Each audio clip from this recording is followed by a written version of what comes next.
Hey everyone, how's it going? Welcome to another day of roster reviews with your host, Captain Amazing. How are you guys doing today? So I'm gonna say this. I'm very tired. I'm tired, boss. I slept like 3 hours last night, if that. Maybe 3 hours. Oh, rough. Rough riding. Yeah. But it was worth it. In my opinion, I think it was worth it. So I stayed up late to stream with Nooch for my new series. In between two reviews. Did anyone watch it here? Hey, Dakota Honaker, how's it going? Anyone watch my my new video in between two reviews with Nooch? It hasn't been out that long, so no big deal if you guys haven't seen it. But yeah, it's a new series I'm doing, and Nooch was really nice to actually like join me on my stream. So that was like super kind of him to take his time to do that. So really happy I was able to get that done. So, and since I live in Japan and he lives in America, I had to stay up like crazy late. So I slept like 3 hours because I wanted to edit it and publish it. Yeah, so I do have two videos that are getting pushed out like pretty heavily right now. Because I just did a guide on, because you know me, you know how I do, you know how I be. And how I be doing lately is I've been knocking out all the assault battles. So I did do military mites yesterday and pushed that out. So yeah, so I did challenge tier 2 with Phoenix and then challenge tier 3 with CLS for people. So no worries. Totally get it, Bogly. But yeah, I had a ton of fun doing it. Even if not a single person watched it, it would have been worth it for me to make that video. I love Nooch, I really do. So great guy. Been watching him because he was very consistent with content creation at a time where I was like consuming a really mass amount of content creation, like a ridiculous amount. So I watched a lot of his stuff, like pretty much. There's a time where anything he put out, I was watching. Now I really can't because it is a bit long. What can I say? I got caught up in the moment. Dakota Honaker, you know. You make a video with Nooch and try to make it short. It's like you know, I don't know how to compare it. Like if you know, like it's like if you're making a video with Brad Pitt and you're like, am I going to keep this video with Brad Pitt short, or am I going to hang out with Brad Pitt the whole time? Probably not a great comparison. They're both old men, right? Both grizzled, a little gray. Both superstars in my opinion. So, you know, like I'll stick with the comparison. So if you trust Nooch's latest thumbnails, then hey, you'll see the comparison. But yeah, I totally get it. I totally get it. It was I don't know. I do really bad with keeping it short. Because I'm thinking about, because I made another one of in between two reviews. I'm not gonna push it out tonight. I'll push it out tomorrow, just because I had two videos that are kind of like competing for what do you call it? There's a terminology for it for YouTube. Let's see what it was. It's competing for not views. Impressions. Impressions is the word. So my brain is running on limited power, so please excuse me if I just like forget names of things, very common things. But they're competing for impressions right now because I have two videos that have really high click-through rates. So I'm probably gonna wait longer than 24 hours so the two can kind of like do what they need to do before I push out a new one. Because if I push out a new one, it may not do as well because it's competing with like 2 other videos to see, because there's only so many videos my like the algorithm can push on your screen that's like mine, you know what I mean? That has to give you some options, and they don't want to give you like, here's 5 videos from Captain Amazing, you know, so they're gonna give you like 1, maybe 2 at most. So I'm kind of waiting for that to peter out, and then I'll put out my next series for it. I probably, honestly, lately I've been really busy with content creation, but August is going to be a really slow month for me. So after this week, I'm pretty much 2 sheets into the wind, guys. You guys are on your own. Good luck out there. Good luck. But yeah, first world problems.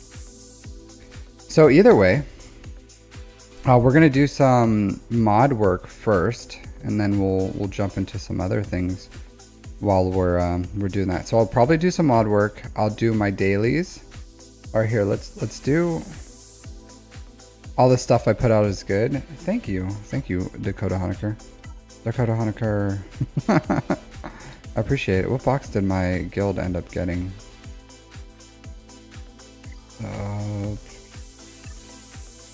90 million. We're creeping up to the 130.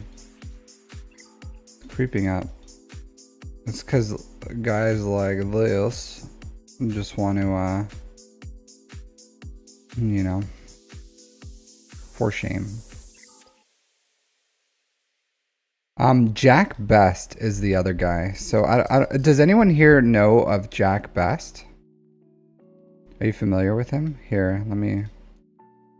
So honestly, his stuff, he's a really good guy, believe it or not. I don't know if I'm gonna, because we're talking about possibly doing more content creation together. And he's not like super well known. He's been doing content creation for like 2 years. But he's a really good dude. I really do think so. Like, I really do like him, and I hope to get some more people to give him a shot, because I really do like him. I think he's a good dude. I really like his vibe. I think he's a really cool guy. I think there's some things he needs to kind of like update, and he's going through a glow up phase on content creation, which I'm all about. But I think he's a great dude. I really do. So I'm proud of that video. And then we'll see how it goes. But I'm even thinking of doing more a different series with him. So yeah, well, we'll see. But I really do like Jack One Best. He's a good dude. He really is. Really good dude. So let me get my Twitch stuff up and running. And then we'll do some stuff and then get going. What time is it over there for you guys? Your guild made the jar. Well, it doesn't mean they made them a requirement, because you can get good raid participation without Jar Jar. Honestly, if I was gonna make something required for players, I probably would go for Quadme, because Quadme is 3 characters. Most if you're higher end, you can get the Quadme team up and running a lot easier. So 7:26 p.m. Okay. So good time. Eastern Standard Time. Are you in the streets right now, Dakota? What are you doing? You're doing some what is it called? McChris? You working some McChris? You waiting for an appointment to come in? What's going on in the world of Dakota Honaker right now? What are you because 7:26, that's prime time, baby. That's prime time. Yeah. You just have like one earbud in as you're at home? Wow, look at you. Look at you, dude. Killing it out there. Does your boss know where you're at? Just kind of hanging out before you stop in at like 10 o'clock at work.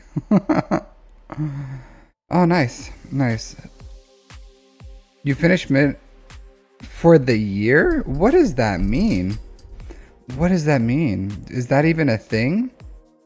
Is that even a thing for the year? Because I don't know what district you're in, but for us, we're just like, if we finish mission for the month, and then we finish mission for the next month, and then the next month after that, then what they do is they take all our contracts, and then they say, hey, get back to it, big boys. We're taking these for this month. Hey, Loop Flash, how's it going? Yeah, so we're talking about Marine Corps recruiting. So I was a recruiter for the Marine Corps. He's a recruiter for the Marine Corps right now. So that's what we're talking about. So it's not like Star Wars Galaxy Heroes if you guys don't understand. Oh, nice. Well, good for you, dude. Proud of you. Proud of you. Good for you.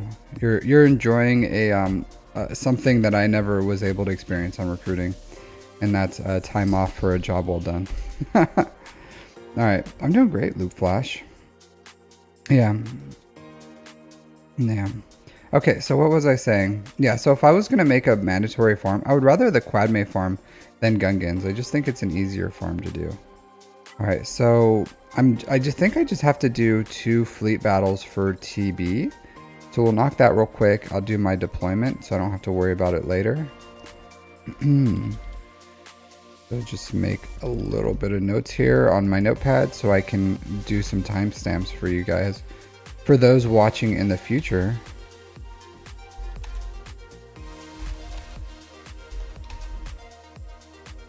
Dakota Honaker. You can't tell if you click his name, it says what his rank is. He's the only rank that matters. A sergeant in the Roughnecks. Alright,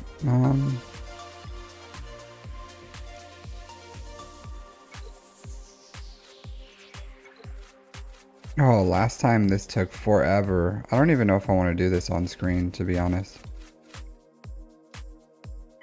Yeah, I guess. I've already committed to it. We'll painstakingly go through this.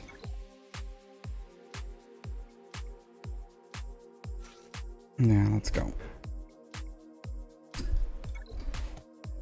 This is rough. I apologize, guys. I apologize for what you're about to experience here. Usually, this is a rough ride. Hey, Brian. So, for roster reviews, you have to request on Discord, and when you request on Discord, that's how you get your that's how you get on the list. Brian, but I'll happily give you a review, but you gotta you have to request on let's whatever. You have to request on my La Discord. I need to get some.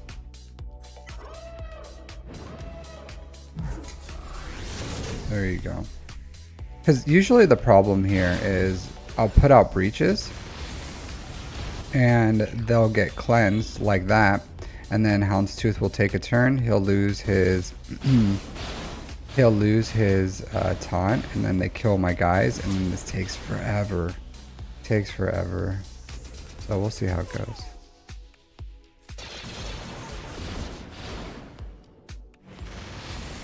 Come on, Houndstooth.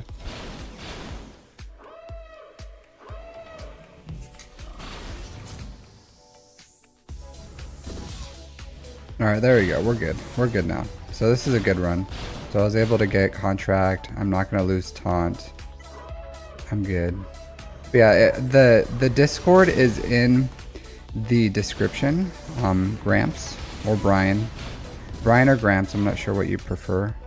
Your preference. But I'll call you Gramps. Because I like that name a little more than Brian.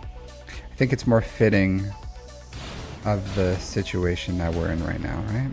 Like, I don't know how you feel about what your preference is, but I think Gramps fits quite well. Yeah, but this is going pretty well, honestly. Do you guys do this one with because my guild said you can do this with with Leviathan. I've never tried with Leviathan. I've always gone with Executor, just because with Executor, it's super reliable. Like, you can have the worst hey Digger, how's it going? You can have the worst RNG in the world, and you're still gonna like get through this just fine, just because the like, you can double ult and you'll win, and they won't be able to kill that Houndstooth. I have seen it lose before. I saw who is it? I saw Egnards. I saw him just straight lose this. Like, I don't know. So it's definitely possible, but just not likely, especially after you clear this stuff. So pretty nuts though. Alright, let's see if I can get a stun out there. Nope. That's fine. Let's heal people up. Why not? You have a second life, so.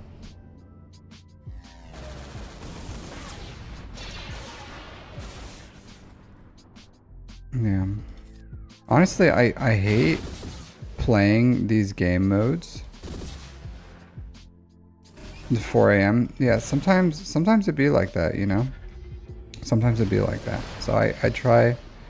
I stream at sometimes really different time zones. Sometimes it's like a good time in the US. Sometimes it's a good time for like Australia and Japan. Sometimes it's a decent time for sometimes it's a decent time for what do you call it? Like just other places. But it is really hard to raise Millennium Falcon. Hey Ren2GK, thanks for subscribing. But I try to get time zones where I don't know what to start here with. Do you think I should start with the tank? What do you guys start here with? I honestly have never played this one. Oh, I could just take that one out. Never mind. I'm dumb. I thought it was I thought it was a locked, like you had to have Ray ship in here. You guys are probably like, what are you talking about? Just take out Ray. Man. All right. So embarrassing. I'm sorry you guys had to see that. I'm sorry. I'm still new to the profundity. This is my first TB where I'm using I'm using the profundity. All right, let's see. Let's go in. All right. The good thing about these later ones are I only have to. Huh. All right, so I only have to do it. What do you call it? Like my 2 ship battles, and that's it. Just because I don't have the roster to do R8 missions. So since I don't have those, I'm able to just do my 2 battles and call it a day, which is honestly like super nice. All right. Let's get this guy out there. Yeah, I just had a feeling, Digger. I had a feeling that your Bad Batch was super low level. I know. I had a feeling that your Bad Batch Echo was really low gear. Yeah, that was a good call out though, wasn't it? Honestly. I don't know why. It's just I felt it in my bones. I was like, this guy's not going to have that. All right.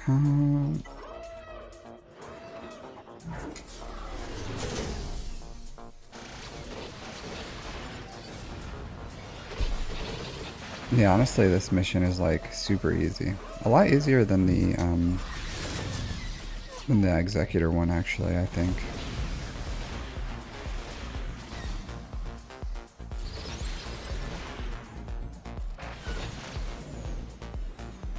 There you go. I do love the profundity. I love the profundity. It's one of the few fleets I get to take on offense, because every other fleet I have, it's like, okay, well, yeah, let's just kill you. I can't take them on offense because I have to put them on defense. So it's it's the one fleet that I get to actually enjoy and play regularly because I can take it on offense. All right, so that's pretty much it for this. All right, dark side first. So yeah, that's my mission, guys. Honestly, I feel like the R8 world is for those much bigger accounts, the ones that like have everything. Like if I had everything in the game, I would start building R8s for that. But like fully R8 teams for TB, but I don't. All right, so let's get into my mod work for the week, and then we'll start doing some roster reviews. We'll throw the wheel out and see who gets it.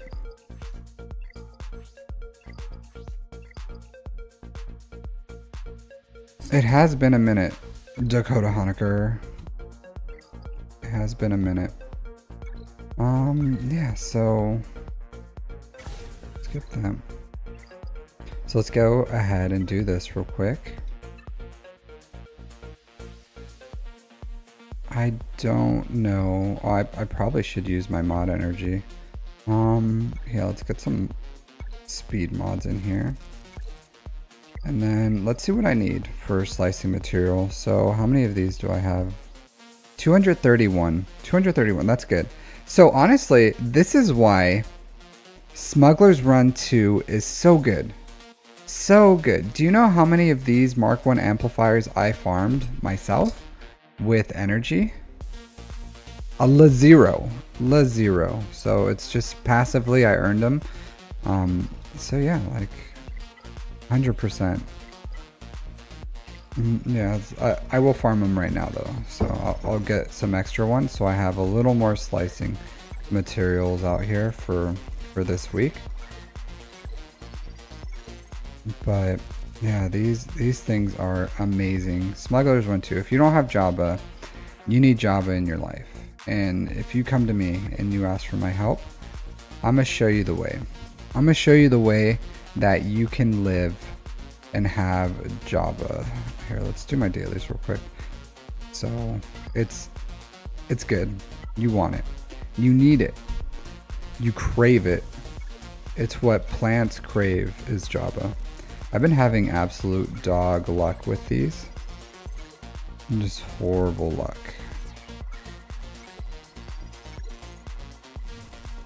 All right, 5. Let's take you to 5 stars. And then let's continue working. Let's continue the path.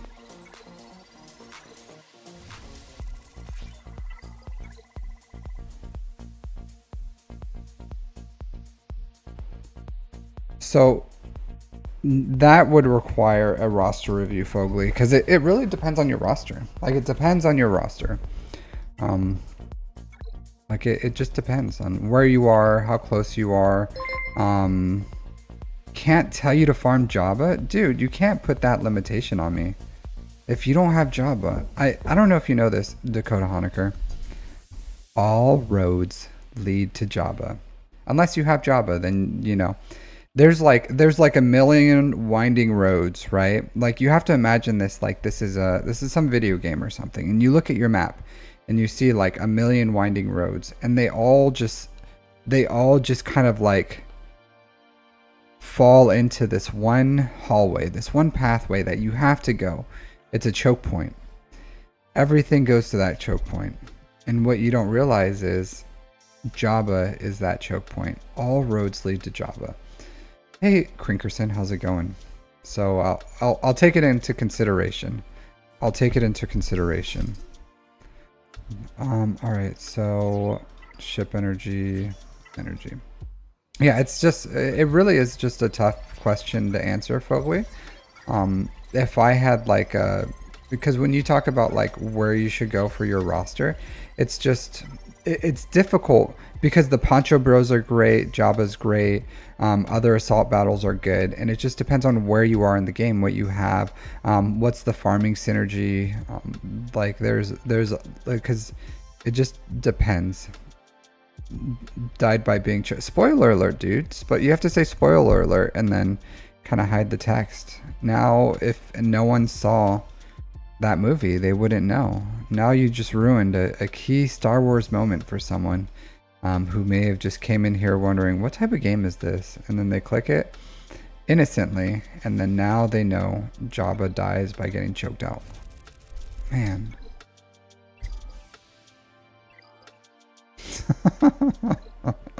Yeah.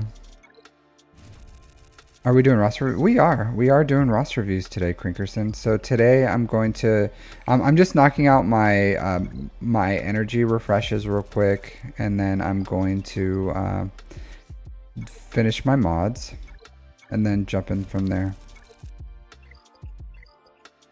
20 years ago, a spoiler is a spoiler, dude. There's believe it or not, there's plenty of people that haven't seen Star Wars. I don't think they would be hanging out in this chat, but you never know. You never know. Yeah, so I'm not going to spoil anything, but I will say this. If you guys haven't seen Deadpool and Wolverine, you need to watch it. Like, I don't want to talk about spoilers. I don't want to talk about literally anything that's in this movie. But I do want to say, if you haven't watched it, you should watch it. It's really, really good. Really fun. I had a really great time watching it. So if you haven't seen it, go watch it. 100%. Super good. You've had everything spoiled, really? That sucks. I like try to stay off of the internet as much as I can. I didn't have anything spoiled for me for the most part. For the most part, I haven't had it spoiled, so I'm pretty happy with that, because you saw it last weekend. Nice, man. You're killing it, dude. I saw, like, I did see Rogue One when I was a recruiter, but it was very rare that I was watching movies. Very, very rare. But good for you, dude. I'm really happy for you, honestly. I do feel bad for those on the streets, and so I'm happy to see that, you know, you have a semblance of a personal life there. Millennials don't watch. I don't know why you're saying millennials. Millennials are old, dude. Millennials are like 40 years old. So I don't know who you're. Hey, Baki Roman. I don't know who you're calling a millennial. But there's like 2 generations below us now, maybe 3 at this point. So millennials, I do feel like millennials get a bad rap. I'm a millennial. I'm 35 years old. So my favorite movies are movies from like the 90s and the 80s. So I don't know. I don't know what that millennial hate is for.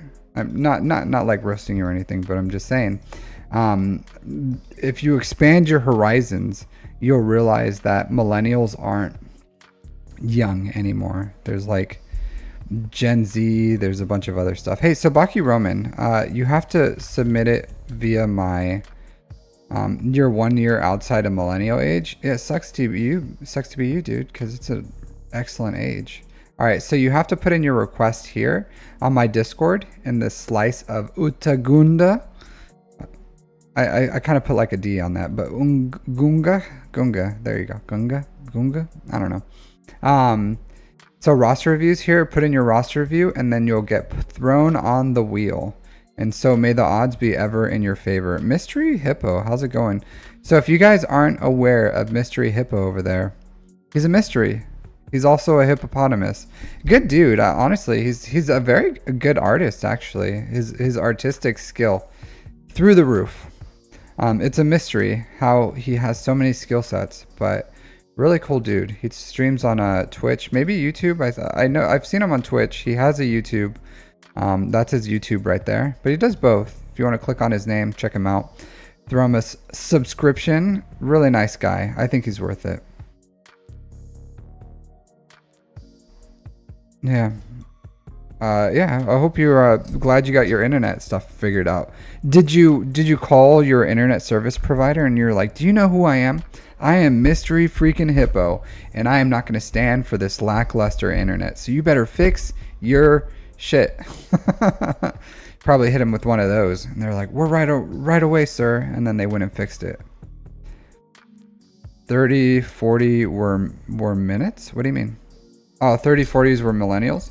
Yeah, we're millennials. But people, I don't know what the age cutoff is, or what it's before, but I'm a millennial, but I'm 35 years old.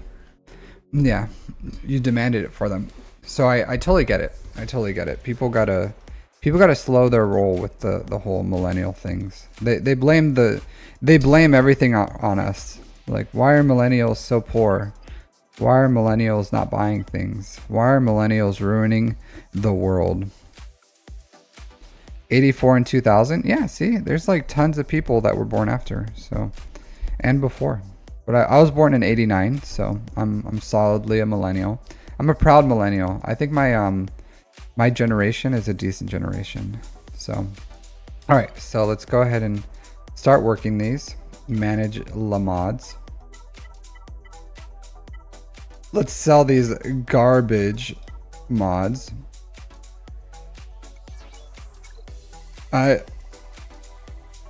Yeah, we're the worst. We don't want to buy anything. We don't want to give up our avocado toast for the future. We're unwilling to sacrifice that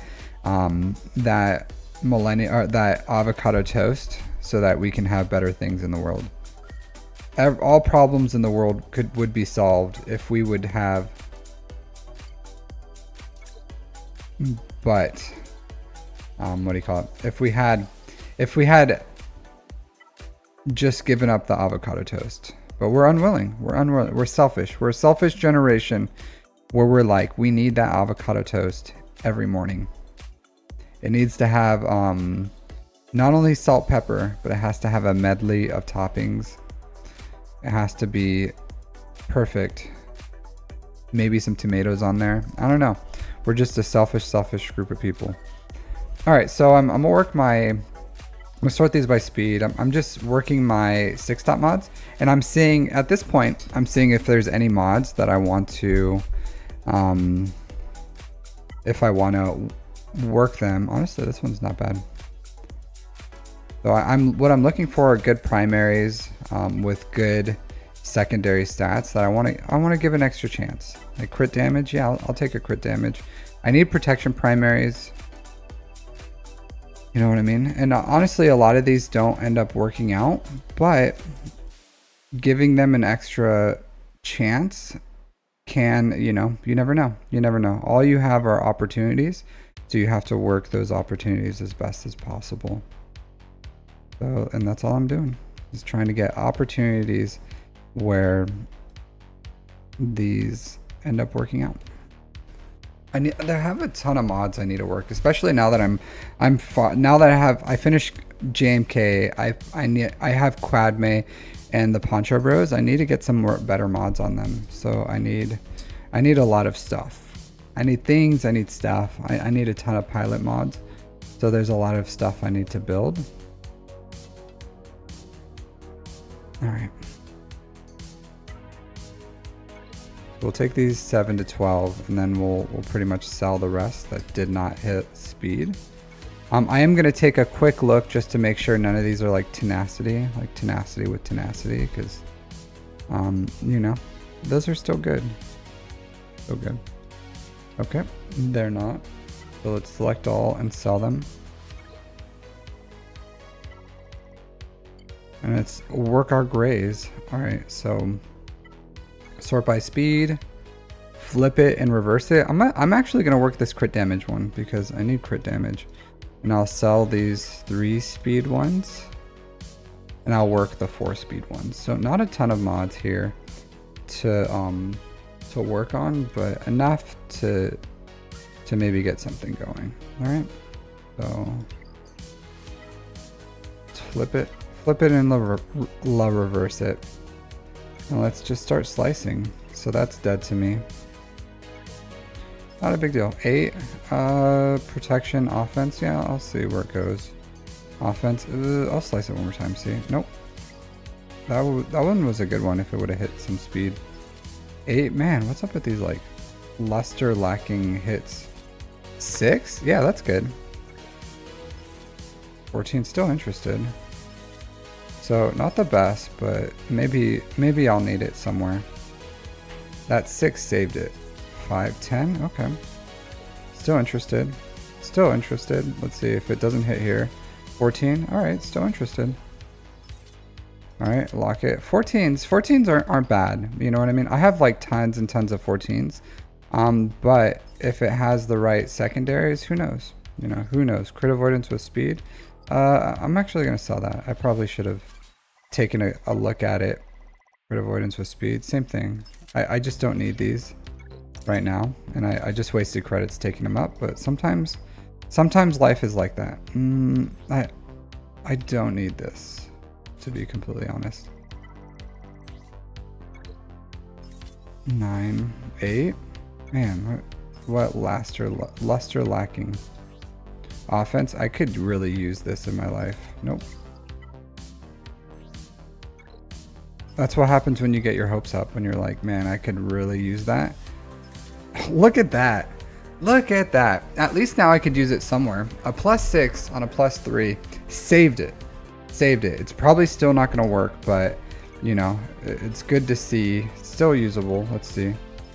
All right, now it died. It died on the vine, but it's still something I can put on a very low tier character. But got me excited there for half a second. Hey, SWGOH, how's it going?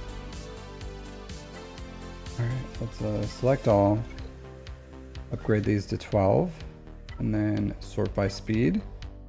La flip and la reverse, and sell all these crap mods that just did not make it. All right, 9.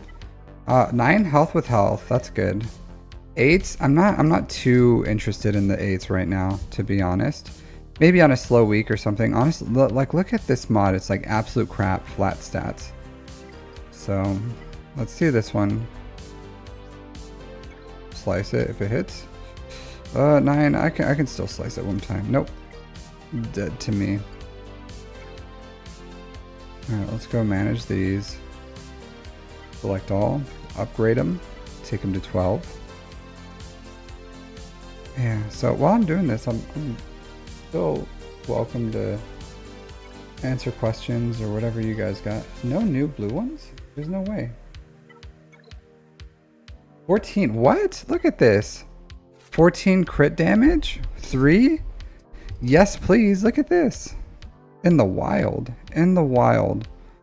These 12s with 3, I'm not really interested in. The 10s, look at this. These aren't bad. These aren't bad. The 9s, I'm not too interested in 9s. If you see, I have like 9s are dimes a dozen with these. So, but honestly, like that's pretty good. That's pretty good. That crit damage one. So I'm really happy with that. I think I need a few of these because I can take this up today. Like I'll probably take this one up today, regardless of what happens to it. So let's just, all right.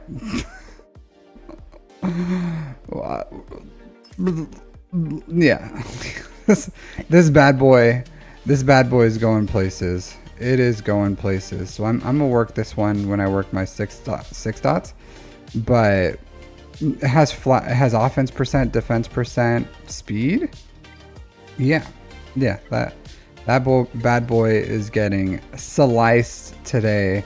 I'm gonna slice it. I'm gonna dice it.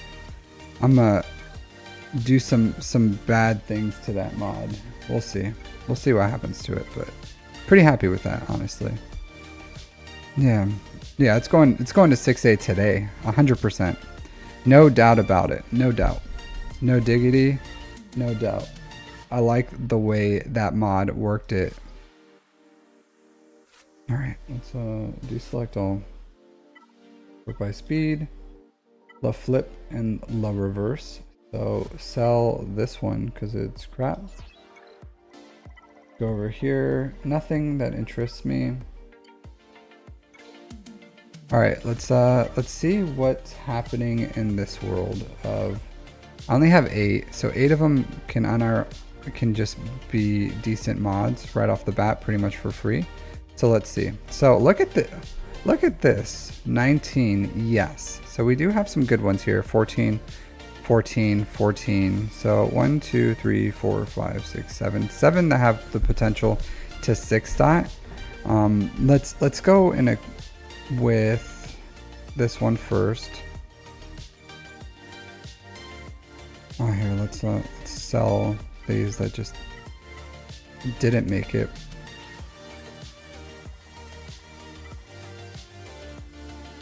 Alright, so I'm gonna work this one.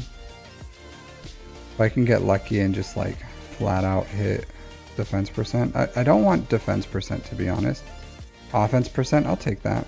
I'll just keep slicing this. There you go. 25. Raw 25. 3% offense, 10% defense. Yes. Yes, yes, yes. I ran out of these, and these little guys. I ran out of them. But I'll take it. I'll take it. All right, so what am I going to do here? I think I could use this. This could be very useful to me. I can use this, believe it or not, somewhere.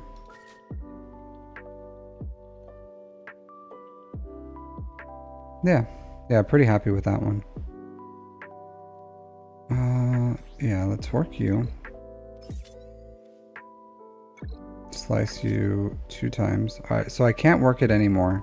So I'm gonna have to save some of these for later, just because I can't work them too high. I can slice them like 1 time until I get some more slicing material. Not the biggest of deals. So there you go. So a 20. So I have those 3 that I need to work. But honestly, still pretty happy with the 6 dot mods that I got here. Because watch, I'll show you only unassigned mods. So I got this this one, which still needs to be worked a little. This one that needs to be worked. The crit damage one, which disappeared. And then this one that hit 20. So like this still has potential. This still has potential. Decent secondary stats. What's my streaming time? Lack of bonus. How's it going? Is that your new streaming time? No, it's not. It's not like a bonus. So this is my normal time for Sundays. So for Sundays, this is my normal streaming time. But not normally. Man, I'm like struggling for these other pieces. Okay. So yeah, so I'll have to see. I'm pretty sure I ran out of the slicing material for that. So yeah, 4 decent mods. I'll have to like find homes for them later, but maybe for Quadme, I don't know. A lot of these are protection ones, protection primaries, defense. I could use these. I can definitely use these. So I need Quad. I think Quadme needs health. Needs health, but that crit damage triangle, where'd it go?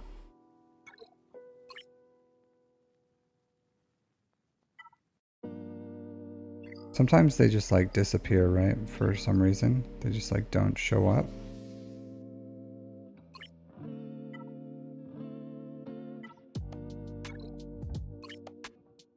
There it is. Look at that sexy beast. This is so good. 10% defense, 25 speed, 3% offense. Did not hit the flat, dodge that flat protection. I wish I had a little more offense. I honestly don't know where I'm going to use this, but I can 100% find a home for it. Hey, Joshua Hernandez. Really happy with this week's. Really happy with this week's mods. Good potential there. Good potential. So that was awesome. That was awesome.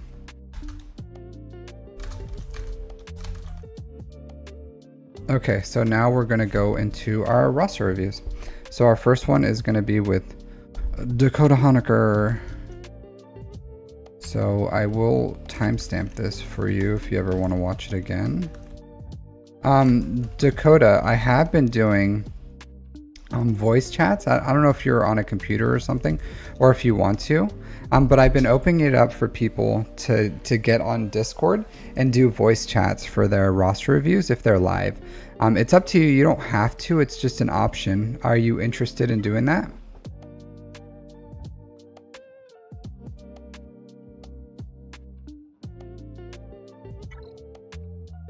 Again, No, not necessary, but up to you if you want to.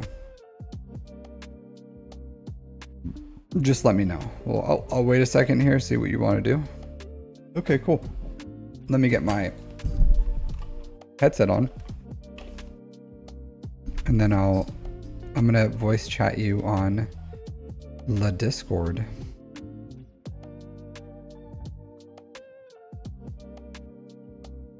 All right, I'm gonna have to find you. I'm gonna find you. Are you in my Discord? What's your Discord name?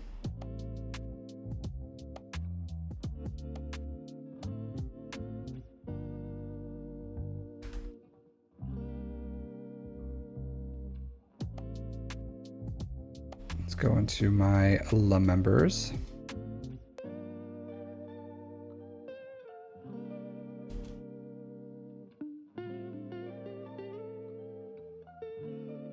Battle tested? Yeah, that's right. Little warfighter over here. All right.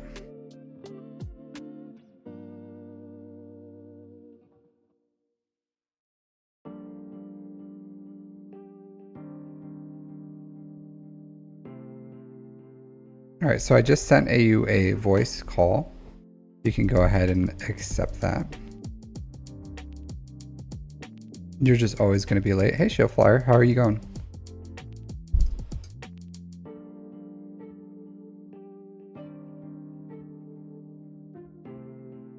All right, so you got your... So we're both pictures. Both our pictures are pictures of our dogs. Yeah. Do this. Look at this. Aren't they adorable? Look at these. Look at these little guys. You got Captain Amazing over here. You got I don't know what his dog's name is, but with the Mickey Mouse ears. Very adorable. I can't hear you, so I don't know if you're getting your mic stuff. Oh yeah, I had push to talk on, so that's my bad. No worries. How's it going? How's it going there, Tufel Honden? Man, how's it going? Devil Dog. What's going on, Tom? let me mess with my audio settings real quick so I can lower the music and then see if I can get you up there. Can you guys hear him just fine? Go ahead and say something, please. Yeah, what's going on, chat? All right, can the chat hear him well? Because what I hear is different than what you guys hear, so. Can you guys, Dank Ideals, how's it going, dude? Long time, not really long time no see, but how are you doing, dude? How are you doing in the world today? All right, well, let's go with the assumption that they can hear you. Okay, yeah, it's a bit quiet. Okay, let's see what I can do here. Yeah, could you, would you, I know you talk all day, every day, but do you have a way to increase your volume a little bit? Yeah, I just increased the output. Is that any better? Yeah, that's a lot better, because I could barely hear you too, so that works. All right, so we got Maliciously with Immortal Retribution. So it's guys like you that are really difficult to keep track of all your names, because you're like, in game you're Maliciously, on Discord you're Battle Tested, and YouTube you're Dakota Honaker. So it's really well, you know, I've had the different accounts at different times, so I didn't name them all the same, you know. Yeah, I get it. All right, so you're with the Immortal Retribution. Are they good guild? What do you want to say? You want to rep them real quick? You want to tell us all about them? Yeah, they're a pretty good guild overall. I've only been with them like 2 months or so. Mm-hmm. They're a bit micromanagey when it comes to territory wars and territory battles, but I'm getting the hang of it. Honestly, sometimes that's not bad, because that's a good way you can learn. Because especially if you go to TB and then they're just like, hey guys, just do your missions. They're like, hey guys, just do your attacks. And you're like, okay, well, what works? And then you just fail because you don't, but they have the knowledge. They just don't give it to you. Then, you know, because my guild. Yeah, well, Yeah, go ahead. Well, they have it to where like when you lose a battle in TW, you have to post it in the Discord what you lost against and what team you had. And then for TB, like if you're unable to complete a territory battle, you have to put it in there either that you failed or you don't have a team to complete it. So, Oh, really? The it's a TB little one's a bit bit much. But the TW, honestly, the point of the TW one is if you keep the battle, you're supposed to have intel of like what was the last move they used, because sometimes it matters. Like if Lord Vader just used his crush, or if Executor just used its AoE or something, or if it used a basic or something. Like it's stuff like that where it could change the outcome of a match, and you could be wasting resources because you take in something and then, you know, like even though you take out something that's important, the RNG may not be favorable. You know what I mean? Yeah, that's true. And they also ask us to put in there whether or not, we kept the battle and why we kept it, or to make sure we didn't preload it, Yeah. So it does sound like a bit much, but for my guild, we're a TW focused and we have like 90% win rate or something. It's in the 90s. So it is the key to that is just don't lose any matches, and you don't have to post any intel, and then you just like that's the secret. That's the cheat code, guys. Just don't lose your matches. Yeah, go ahead. This is like the biggest guild I've been a part of, so like as far as getting Riva shards and the other contribution from pretty much everybody, like that's the reason why I came over here. So being a part of a guild that's so much higher level than what I've been to is, I expected it to be a little bit more involved. Yeah, the TB one is honestly ridiculous. That to me, that doesn't respect my time. Because my guild was like, hey, post your Riva mods, and I'm like, I'm not changing my mods for Riva. Like we have 50 Rivas, everyone has Riva. Like we got 46 Riva shards. I'm like, I play the mission, I win it without changing my mods. I'm like, I'm not changing my mods because it's you guys are if they're not being respectful of my time, then I really hate that. So there's some things where I'm just like, I'm just not doing that, guys. Like for the TV one, I think that's one where I'd be like, look, I'm not doing that. Like I'll do my missions. I'll do the best I can. I'll deploy. I'll do everything.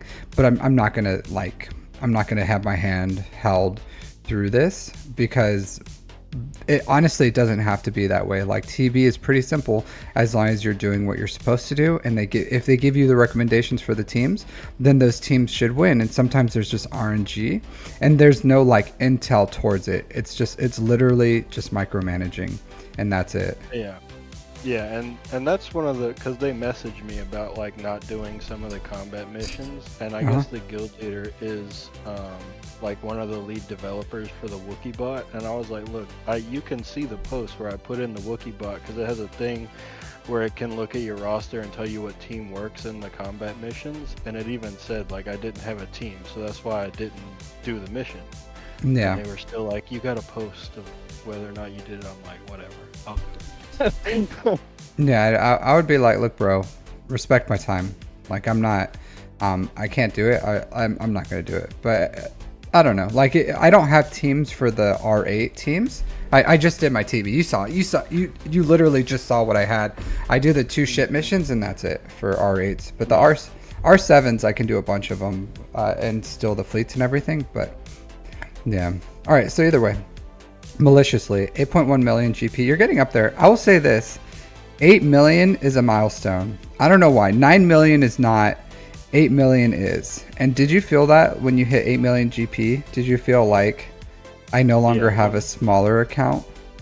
100%. It was like the first big milestone was like 4 million? Probably 1 million. 1 million? The next one was 4 million, and now then it's 8.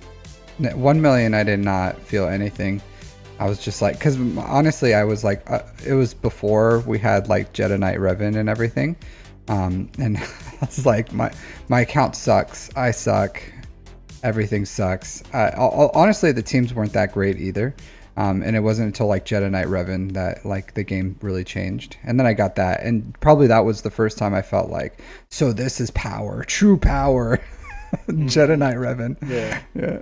But yeah, And like 8 million, I think when I hit that, it was one of the proving ground cycles where I unlocked a whole bunch of the conquest characters, so that just kind of made it mean even more.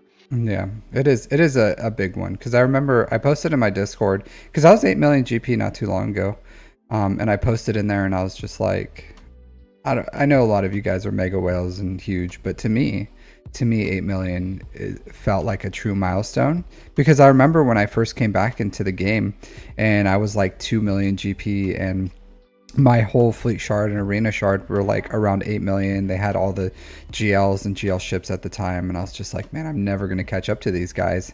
And then just hitting that milestone, I was like, I'm a big boy now, you know. Like, Mhm. Yep. all right, so 6 point, a year and a half, about right time played. Yep. Roundabout. Yes, Probably closer to 2 now. no, a year and a half. So unless you didn't do Galactic War battles for a while, but you still have a good 6 months until you hit your 2 year mark. As far as like Galactic War, the math of the Galactic War battles. Mhm. All right, so let's see. Stop it. At Relic 3, is this still good for you? Like it's doing some work? Oh yeah, it's doing pretty good. I don't think I had it for the last 5v5 Grand Arena, but even in 3v3, like it was taking out pretty decent things. Brother, brother, brother. You're gonna farm What? stop. You're gonna farm stop and you're gonna have this little baby Grievous with little baby mods on him. What is this? What is this? Look, my mods do not compare to yours, Cap. All The, right, not even close. well, I'm just saying he's Relic 3. I'll say this. If I'm gonna farm stop, if I'm a farm stop, I'm gonna have at least a Relic 7 General Grievous. Right? Like because you're gonna go all that Chirotech, Omicron, Zeta. You have better mods on your stop than you do for my man's General Grievous. Like stop is a lifter. Stop is there to lift this guy, my man's General Grievous, and you're over here mad disrespecting him. It's not like he needs all 6 dot mods. You should for his ship, honestly, but these health ones needed, like, obviously not these ones in particular, right? Like, but Yeah, they're a little garbo. yeah, but this needs to be crit damage. I don't know if you know that, but it's not health triangle for him. It's a crit damage triangle here. I would have the perfect mod that I just made today would be a perfect mod for General Grievous. Honestly, it'd be a little waste on the offense, but you know, that one would be nice and juicy here. But either way, crit damage here, health here. This one's pretty laster lucky, you know, like unfortunately hit some flat health here, but just keep building the mods and try to, I honestly, with health primaries, believe it or not, right? If you had a 6 dot, if you 6 dot this one, I wouldn't have shamed you. Hey, thanks, Mr. Alex, for I wouldn't, because did I shame you for this little guy or this little guy? No, right? Like I wasn't like Dakota Honaker.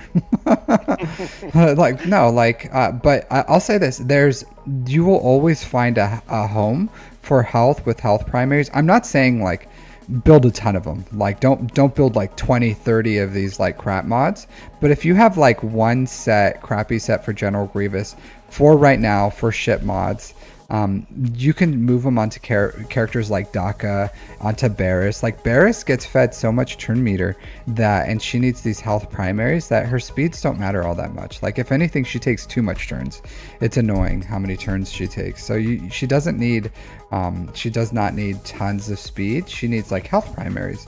So if you built up, like obviously not this one, please not this one, get a crit damage, at least like if you're going to build some mods, give him the right mods. But if you gave him 6 dot mods for the ship and took him to Relic 7 and put the health primaries on here, you're going to have a lot different General Grievous than what you have now, I think. And it's going to help you with your fleets. So something to think about.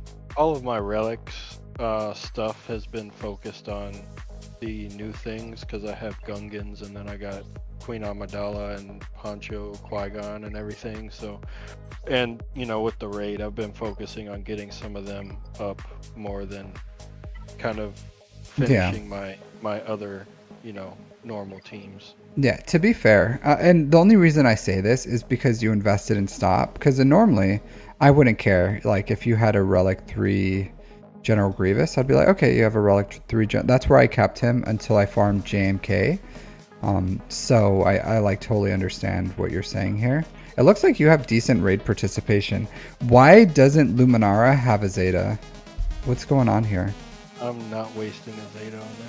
Or do you have I'm enough? not. Do you have enough raid participation already without it? I get like 4 mil. What's the expectation? 5 million? I think the expectation is 3. Okay. In the guild you're talking about? Yeah, in your guild. Is it 2.6? Yeah, You guys are going for the 130 box? Yes. Okay, then you're fine then. So if it was 5 million, then I would say you could just slap that Zeta on there and then you would get the participation you need. But it's kind of like why spend the $20 for the team? And I get it. You're just a shill for CG. You're just gonna shill. You're gonna buy whatever they throw in front of you as long as it starts with Lightspeed bundle. Yeah, 100%. I think we all are. yeah, I get it. That's what I tell everyone. I'm a shill. I'll shill for CG as long as it's a Lightspeed bundle. I'll get it. So I get it. So I don't know where you are in the world with these guys, but I would say this: I would R9 Master Qui-Gon Padawan Obi-Wan, and hear me out. That's the plan. So they give you pretty much a credit heist.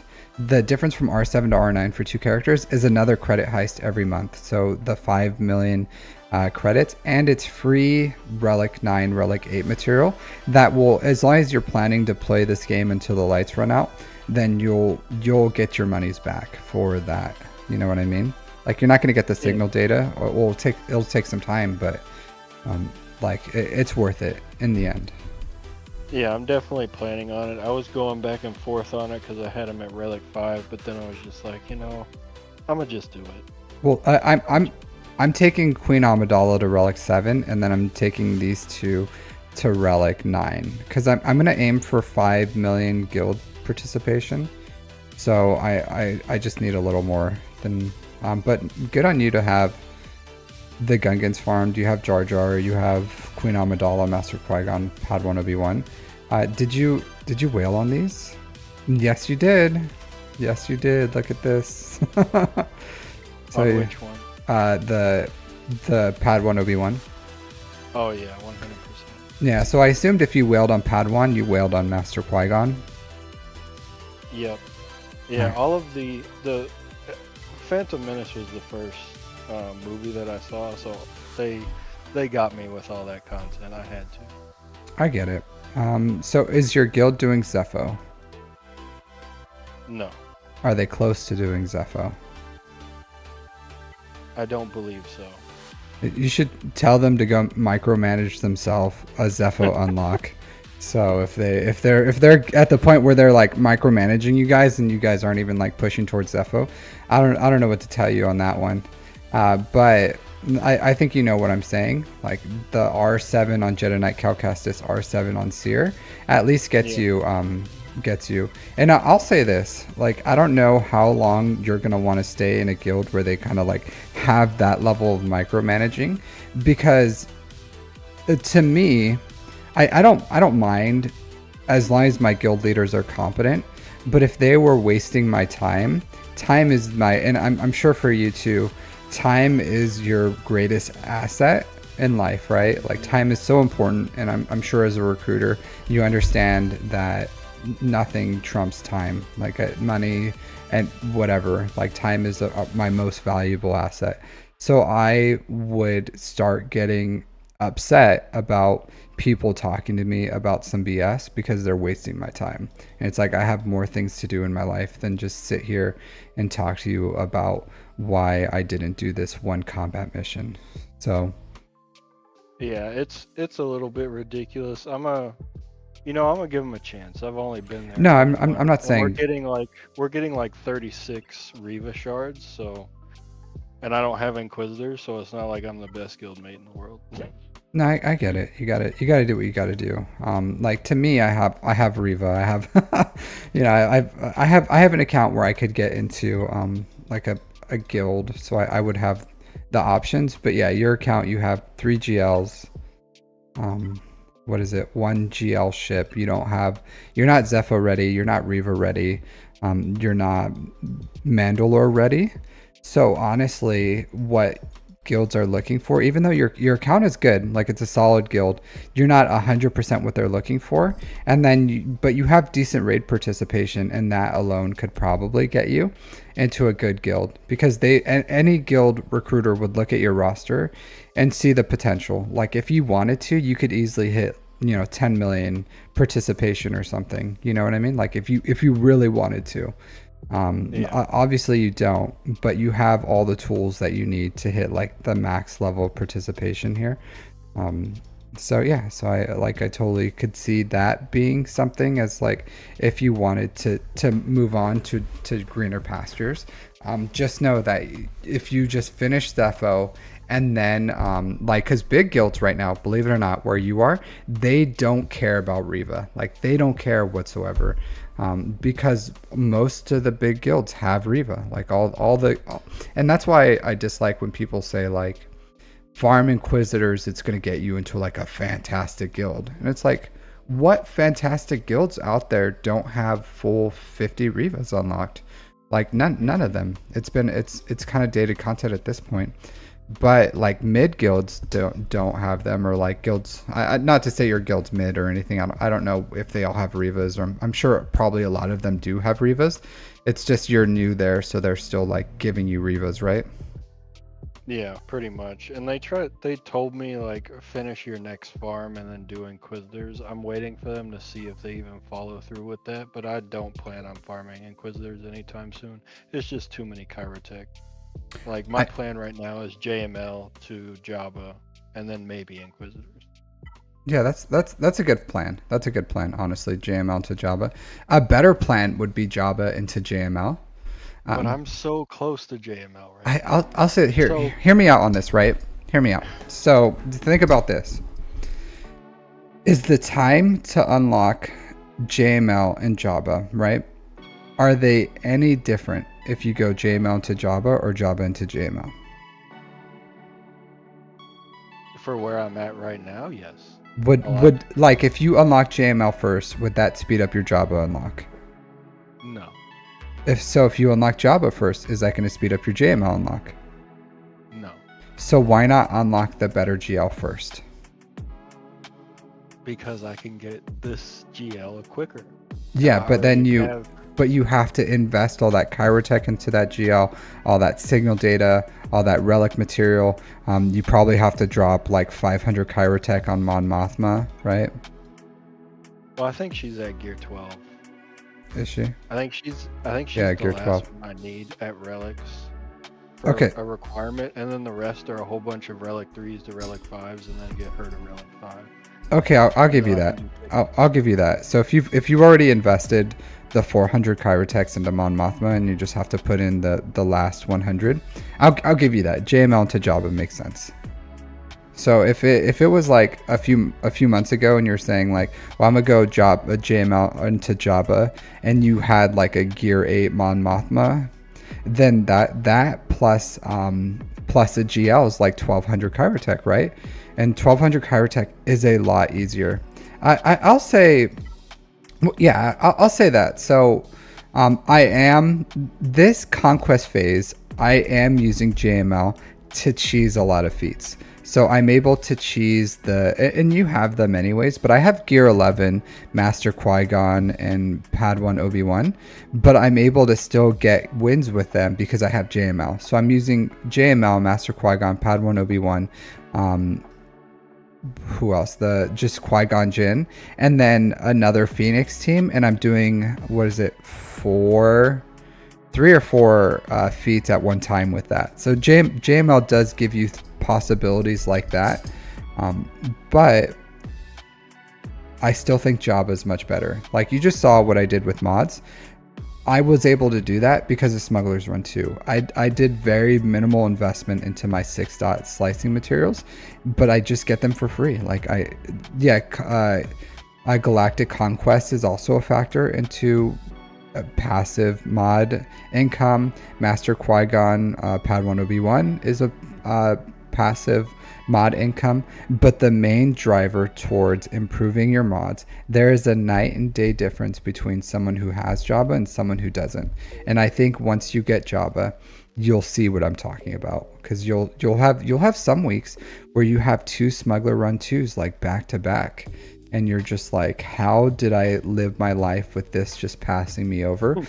And you'll see the absolute difference between players like me who are like consistently building good 6-dot mods, and you're like, I'm not getting the same level of 6-dot mods. I follow your guides, I follow your slicing guides, I do 3 days farming mods, 4 days slicing material, and I'm still not building like plus 25 speed mods every single week. And I tell people, like, I have Java. Like, it's not a secret. I'm not like, like and subscribe and I'll show you the way. No, I'll just tell you straight up, like, farm Java. That's how you get good mods. Like, you need Smuggler's Run 2 in your life to do that. So, but yeah, 100%. I get what you're saying. Like, you've already committed. You've gone too far. I will say with that Mon Mothma, I wouldn't throw the unless you're planning on doing Lucian, or once you get Leia. So when I unlock Leia, because she's going to be my next farm after Quadme, I'm going to throw on the unique Zeta, and I'm going to put her as a 4th in my Leia farm with Baze. So I'll go Leia, the Drogon, R2D2, Mon Mothma, and Baze, and that'll be my my Leia team. So you can leave her at Relics and just have her kind of be a waste of space, because Zetas are pretty much like very, very difficult, right?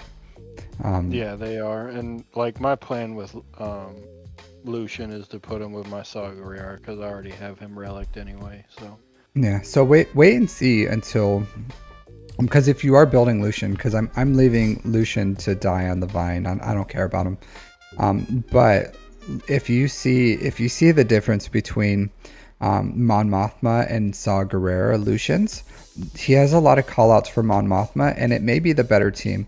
And at that point, it may be worth investing in her, and if you're going to invest in Lucian. But at the time, I would say just like kind of wait on it. Don't put the lead Zeta, because you may be able to just budget her and put her with on in 5v5 you can put her with Leia, and then in 3v3 you can use Mon Mothma with SOKR as a counter for Rey if you ever need it in your back pocket. So yeah, the way that I'm unlocking conquest characters now as I get them within 4 conquests, so I'll know pretty much by the testing, because I'll see what Honor does with it and see which team what works best with it. So I'll kind of know, like, does Lucian go with Mon Mothma, or is he better with Saw Gerrera, and that'll determine whether or not I even actually do anything with him. Because right now I have Maul and Trench and Scion of Django and all those other conquest characters just sitting around pretty much. I haven't done anything with them because I don't have a place for them. So I'll say this: you're probably getting box 6, right? And are you buying the Pass Plus or the Pass? Yeah, I get the Pass because I get Gold Crate. Okay, so you said you get it after 4 months, which means you're also putting these conquest credits towards shards. Yes. So I'll say this: consider doing it after 5 months. Because this is what I do with these. I buy all the signal data out of here. So all this signal data out of here, like I got passively through this. Like I got 50 of the blues, and I don't know how many of the greens I got. But consider here, this one, yeah. So I buy these. So 50 greens, 50 blues I got from these, and then I'm gonna buy these bronzium wiring over here. I'm gonna buy all these injector pieces. So as you can see, I have like I don't have to farm these because I use assault battles, and then these, and it keeps me healthy with them. So if you do that, you don't need to spend And it's just one more month because I'm gonna get it anyways. Because you get it, unlock it at month 4, and then you're just gonna be sitting on it if you don't have the ability to get it. And it's honestly not that big of a deal to have a difference of getting it unlocked within month 5 and month 4. Personally, that's what I think. So, but the difference of what you can get is you can get some gear 12 plus pieces, you can get some bronzium wiring, you can get all these injector pieces, and you can get tons of signal data out of it, instead of accelerating it. That's what I used to use those for, is the gear 12 pieces. Yeah, because sooner or later you're going to progress to the point where you can red box, and then you won't have to use that anyways. But I would say, I still think if you're buying the Pass Plus and you're getting gold box, just wait till month 5, unless it's like an absolute banger of a character. Like if you're going for Ahsoka and you need Ezra, yeah, I understand that. If it's Bane, I understand that. But Lucian? Like my man Lucian, you're like, you need to accelerate that by a month. I think you can survive, but with a month 5 unlock, you know what I mean? And Yeah, just that's true. and push, because every single one of these are bottlenecks for people. Signal data, bronzium wiring, injector pieces, gear 12 left side, gear 12 plus pieces. Like those are all bottlenecks that we experience that you're just pushing aside. For what? For shard shop currency. That's what you're ultimately doing, is you're exchanging all this material for shard shop currency, which I would say is not a good trade over the longevity of your account. Yeah, that's true. I just got so used to it because Bane was the first one that I was able to get at 4-month conquest cycle. So then, like with getting him and then getting Queen Amidala, I just got used to doing it, buying the shards automatically. I forget whose video I watched that said, you get gold crate and buy the shards, you get them in 4 months. So that's what I've been doing. But what you're saying definitely makes sense. Yeah, I don't know if I wouldn't subscribe to that. I don't know why you have Kylo Ren in this team. Not to nitpick or anything. I really don't care about your arena team. But what's this? Why do you have Kylo Ren in here? I don't know. I just throw them in there to. I honestly don't care about arena ranks anyway. So. Yeah, it does, as long as you have 500. That's all that matters. All right, so you're rank 16 in fleet right now. What do you normally get? Like, do you get top 5, top 10? Do you stay top 20? You say top? Yeah, I usually stay top 10. Top 10. That's disappointing. Why? Is there something stopping you from top 5 at least? Just my Leviathan counters are not on point yet. Sometimes I can beat them, sometimes I can't. How many Leviathans do you? Because I'll say this, right? In my shard, 7. How many do you have in your shard? 7 Leviathans. 7. Okay, so here we have this guy, and he has profundity, right? So if you get a profundity to 7 stars, you can counter Leviathans really easy, especially if you have the Mark 6.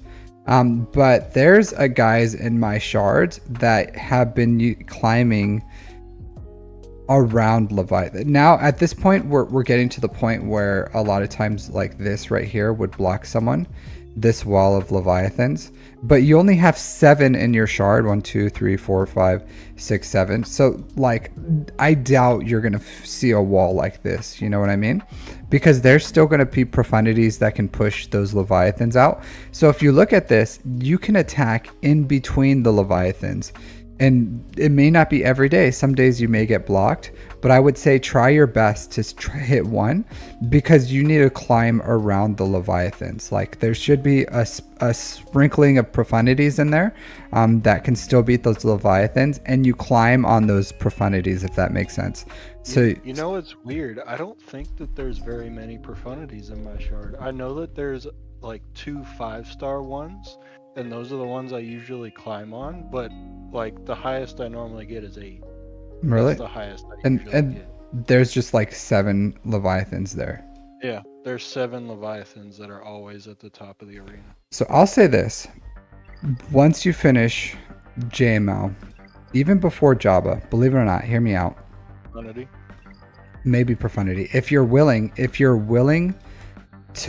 7-star it right away, if you're willing to do that, that would be worth it, because you can use Profundity with Mark 6 starting, and that can reliably beat those Leviathans, and you can climb to first every day. And then that's going to give you, an extra, 200 shards a day? So there's just so many crystals to 7-star it. Ugh. think of it as an investment, right? Because here, let's do the math. How long? Because 2,800, right? Let me bust out my, because I did the same thing. I put a butt ton of crystals into my Leviathan because I unlocked it when it came out.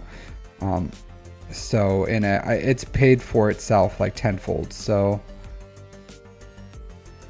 it's gonna take you 140 days, but in 140 days, you can make up the difference of what you'll spend in crystals to 7-star it. So in 3-ish months, you will get your payment back. And then over the longevity of a year, you'll like triple it, right? So it may seem like a lot, but if you look at every day how many crystals you're leaving, you're gonna make that and then some. So this is my dilemma, right? Mm-hmm. I only have enough droid brains for 3 relic 9s. Yeah. So you only need one. If I do Profundity though, like my 3 relic 9s will be Master Qui-Gon, Padawan Obi-Wan, and then Admiral Raddus. I might have enough for one more after that. I'll say this: your number one priority right now should be getting for first in fleets every day.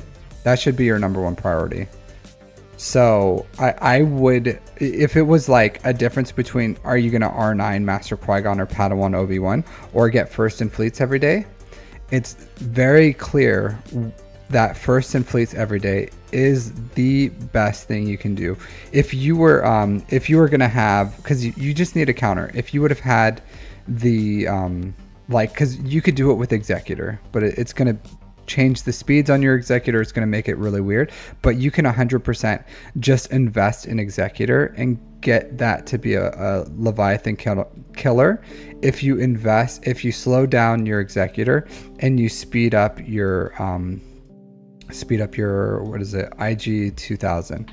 So you can increase the relics on him, probably relic 7 or something, and then you take off the 6 dot mods on Executor, and then you make the first turn IG 2000 goes, he stuns the bomber, you mass assist, and then you like kill that bomber as soon as possible. And it's a very reliable counter because you have tenacity up in the beginning and they can't put any debuffs on you, so it takes a long time for them to like start running through, and once you kill that bomber, you just like kind of wipe the floor with them.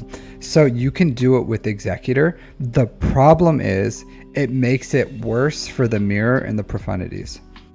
So if you live in like that top 5 with the Leviathans, because honestly, an Executor clocked right, a Leviathan can still lose to it on defense. Like, believe it or not, like I almost lost. I wasn't even paying attention, and I went to an Executor, and they killed my bomber, and I was just like, am I really gonna lose this? Like on offense, I was like, is this really happening right now? And I was still able to get the win because I'm playing it myself. But other Leviathans, especially if they're not 7 stars, they're not gonna want to fight it if it's clocked correctly, because it's a really messy battle. It really is, and it's easier just to do the mirror. So I would say, if you want a budget counter, clock your Executor to beat Leviathans, and then do that. If you are close to Inquisitors and Scythe, then I would say get the Chimera up and running, because that's really easy to do. Or you can go all in on Profundity. So the fastest way possible is probably Executor, believe it or not. That's another option, because I have all of the shards for Scythe. I just don't have Grand Inquisitor, obviously. Yeah, and it's a lot cheaper because you would probably, honestly, if I was going to do that, I would probably like Relic 7 Razor Crest, Relic 7 Xanadu Blood, Relic 7 IG 2000, give 6 dot mods to IG 2000, and then put 5 dot mods on Executor, which it sucks because you lose that fast Piet, but it's going to give you that counter is what I would probably do if you wanted that. But I'm telling you, look at the math. The math is going to pay off as long as you have those executor counters. Yeah, I didn't even know that was. I've never heard of slowing down the executor like that before. I'll definitely give that a try. So yeah, but you're gonna have to like, you can try it with the 5 dot one, like 6 dot mods, and then slow it. But I think you may have to increase your relics a little bit. But you can try it right now, like with where your relics are right now. Just try like literally just go try it. Like throw 5 dot mods on Executor, and then like put the 6 dot mods on IG 2000. They could be pilot mods, it doesn't matter. And then you go first because it's a pretty fast ship too. Like if you get it up and running. So it's 182. You throw some 6 dot mods on there. I don't know what it would be, like 180s something, and then you put these as 5 dots and you slow it all down, and you'll be in a good position. You don't have the Zeta too, so that kind of helps with slowing it down. So I would say give it a try, and maybe you can start climbing that way immediately. But your number one priority, honestly, right now should be how are you going to get first in fleets every day? And if you can do that, then you're going to start accelerating your account a lot faster, because essentially you're doubling your fleet income, right? So yeah, that's true. I'll definitely give that a try and let you know if it works. Yeah, and then I can do that without having to add relic levels. Like that's the move right there. Yeah, honestly, I may. Or you can remove your Piet mods completely, and just do it when you climb. So just an hour before, remove the mods, do your climb, and then when you do GAC lockout or whatever, then throw them back in, or TW or whatever. So that's an option too. Just remove your Piet mods, as E-Man said. You just have to make sure. I'm pretty sure he's going to be naturally the fastest. So 177, yeah. So you could do that. You can also remove mods on Piet and get that going. I would just move him as I think. Watch a video on it, but I think you just need to move him. I'm sure Bit Dynasty has a video on it. He just put out a video that said like all the counters for Leviathan, and I'm sure he probably has the Executor one in there. So I would watch that. Just get your speeds clocked correctly, and I promise you, the Executor can, if clocked correctly, very reliably beat the Leviathan. Just know, it is not good for the mirror. It's not good for profundity. So it's a trade-off, right? Like that's just how it works. Yeah. I would finish your Executor, or I'm sorry, your Malevolence. I would get that to 7 stars. So start using your I don't know. Are you using your get to towards Chirotech or something? Yes. Yeah. So stop doing that. Here, this is your hand, figuratively. Stop that. Like finish your Malevolence. Get it to 7 stars. It's a really good fleet. Like there's no reason you have it at Relic. You do need some 6 dot mods, like I said, but it's a fantastic fleet. I still use it to this day. You have Relic Pilot. If you had it at 7 stars, that's a reliable profundity counter that you're just like I don't know how many times you lose to profundity on defense, but if you have the Finalizer, you have the Chimera, you have the Malevolence. Believe it or not.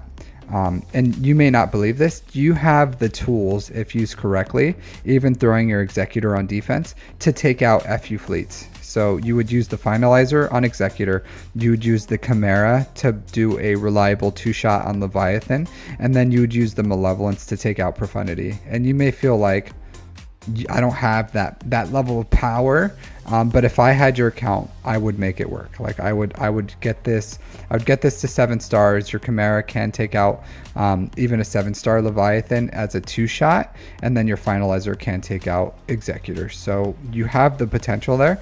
You just have to like understand the counters, know how to do them, and then you can throw like Executor, Radis, maybe Home 1 on defense or something, and then you'll have usually I have Malevolence on defense. Should I take that on offense now? Yeah, I would. Do you have a counter for Profundity? then like you know what I mean? Like I don't. It's just the way I am, right? Like I'm not going to accept losing before the game starts. There is nothing in the game right now that if they throw it on defense that I cannot beat it. Like absolutely nothing. There are combinations of defenses that someone could throw down that could beat me, or datacrons that could like stretch out my roster, but there's nothing in the game that someone's going to throw on defense and it's going to completely stonewall me. That should be your goal in Grand Arena. Like regardless of like what your mentality is for playing this game, you should build your account in a way that no matter what you see on defense, nothing is going to stop you. And then it just goes into execution. You want to give yourself the possibility of beating everything out there, and leaving a profundity counter on the bench is not a smart move, because you can just like take malevolence with your TIE bomber, and then you can go and possibly get that what do you call it, BFU fleets, which you probably don't see that often, right? But the possibility is there. And if someone just has executor profundity and throws those on defense, then they've stonewalled you, right? Like there's nothing you can do to answer that. Yeah, pretty much. Yeah, so but very rarely does that happen. Well, the more your account grows, the more that you're, because I was at 8 million GP and I was pushing towards where I am right now, like Kyber 2. I'm just holding more reliably. So I think you can push up into there. I don't know what level of Kyber you're in. I'm 3 maybe? Yeah, Kyber 3. I'm in 3. Middle of Kyber 3. And I regularly see in Kyber 2, like I see FU fleets, I see Executor Profundity fleets, I see Leviathan fleets. I see them all the time. Usually at least 2 GL ships on defense is the norm. So you're getting really, really close to, I know Kyber 3 and Kyber 2 is kind of like a big gap, just like Kyber 2 and Kyber 1's a big gap.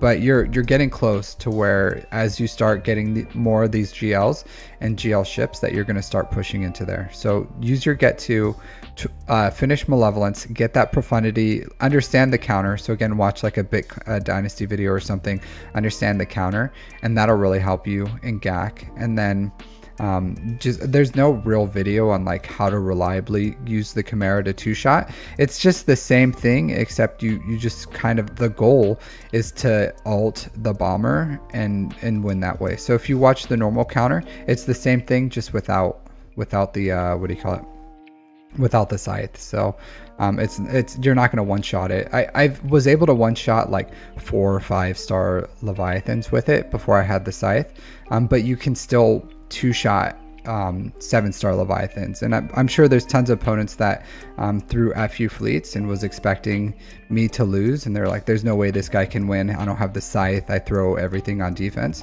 And I took the finalizer, Malevolence, and Chimera to beat all 3 of them. And kind of like, even though they didn't beat my Leviathan, I beat their fleets, and then I was able to win. So you're within that level, as long as you get your fleets right, understand them, have the correct investment into them, which you're pretty much almost there.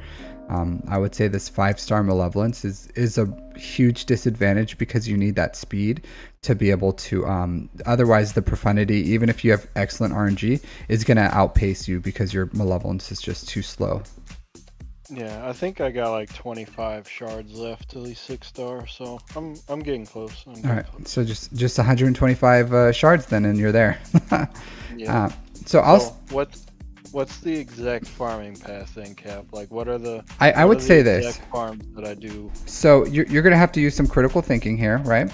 Because you have to fix your fleet shard situation. So what I'm going to say is, go into ships, play around with it, see if you put 5-dot mods, what is that going to be for your speeds? And then you may have to increase relics on your pilots, because if you did like relic 7 on all 3 and give them like 6-dot mods, and then kind of like slow down executor with 5-dot mods, that would probably be 100% a reliable one. But that's kind of like a bigger ask of you right now, right? So go in right now, put 6-dot mods on IG 2000, put mess with the speeds on executor. You may have to put 5-dot mods, or you may just have to take off the mods. You don't want it like slow, you just want it to go after IG 2000. So watch the video, play around with it, get the speeds right, and then see if you can start climbing on these Leviathans. It's not going to be 100%, but it's pretty reliable. You can do it, maybe like 80% or something, if you have your speeds clocked correctly. So it's a really, really strong. And the more relics you have on your pilots, the more reliable it's going to be, because you need to punch through that bomber, and that bomber is like pretty thick. So if you can get them like thicker and then them hit harder, and then you just like knock out that bomber, that fleet is like pretty much wet tissue paper. From there, you can if you want to, go JML into Jabba into Profundity is a good farming pathway. And I would say think about keeping R7 for Padawan Obi-Wan Master Qui-Gon until you are reliably getting first in fleets.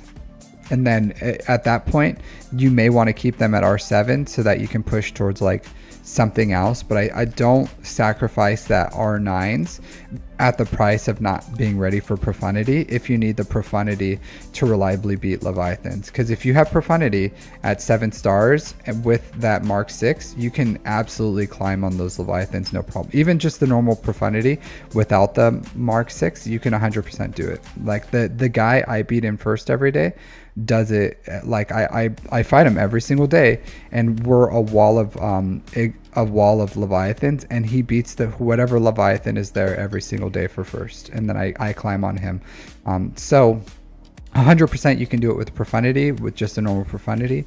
You can change Executor, but I would say your goal should be to secure fleet crystals so that it's no longer, you're not losing 200 crystals a day, because like over time, that in between now and when the new fleet comes out, and by the time it comes unlocked and everything, that is a investment well worth it, even if you have to increase the relics on your executor pilots. And anything that is going to pay off in the long run too, because once you throw triple attacker out there, like having higher relics will get you more holds, which will get you more holds and gack. So it's not a waste. It really isn't. Sooner or later, I'm gonna take them up as well. It's just, other things.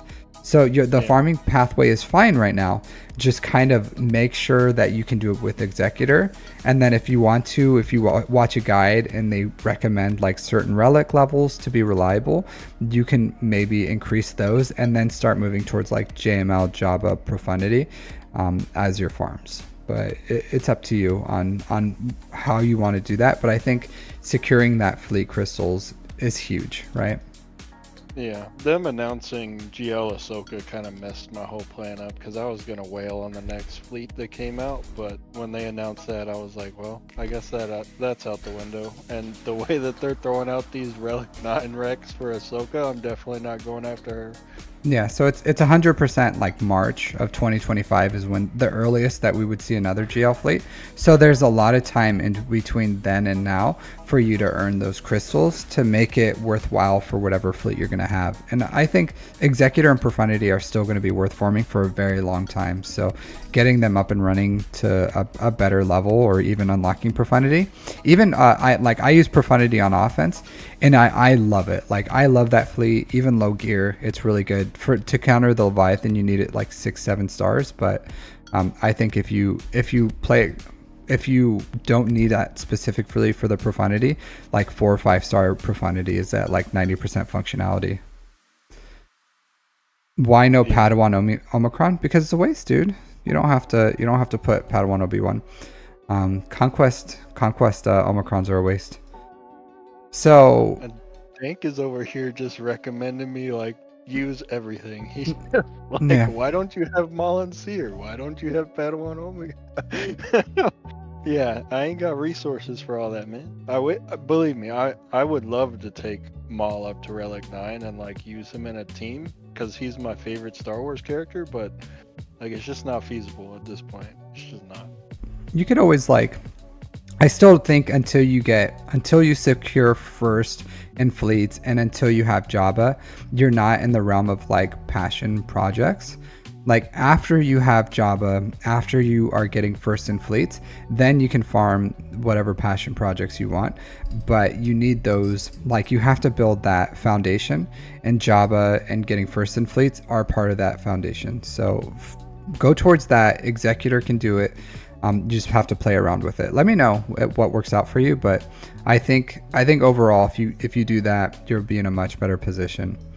So kind of, does that answer your farming pathway? Kind of like, I think your farming pathway is perfectly fine. Just mess around with the executor one. And if the executor one isn't working, then after Jabba, go for profundity.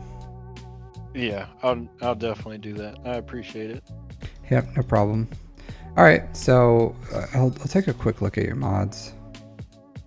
This is good. Probably hate them. No, that was fine. This is good. No, you're good. You're perfectly fine. Which ones are you looking at? The all your GLs. Stream is okay. Your GL mods are fine. Your GL mods are fine. And I remember looking at your other ones. Like your speeds are fine overall. So you have decent mods.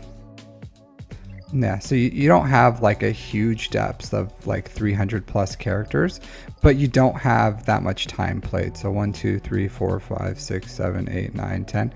So you have 10 300 plus, but your GL mods are good. And 10 plus 300 speed characters are for 8 million GP for at almost 2 years. Or was it year and a half?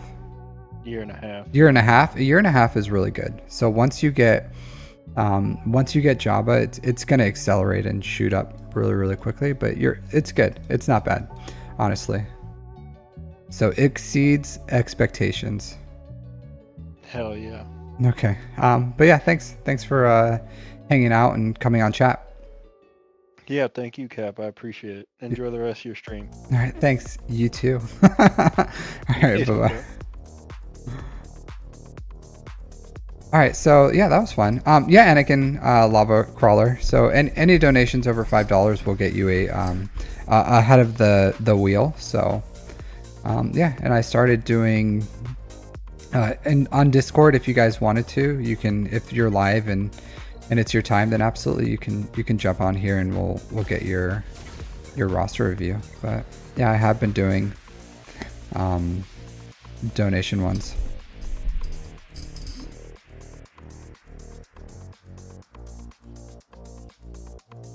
So here I'll answer that question real quick, Xavier. So I do have a guide, and if you guys haven't seen it, it's called My Hierarchy of Needs. So let me get it out real quick. And this is when you can farm your passion project. So, and I did it too, and I barely just finished my first passion project.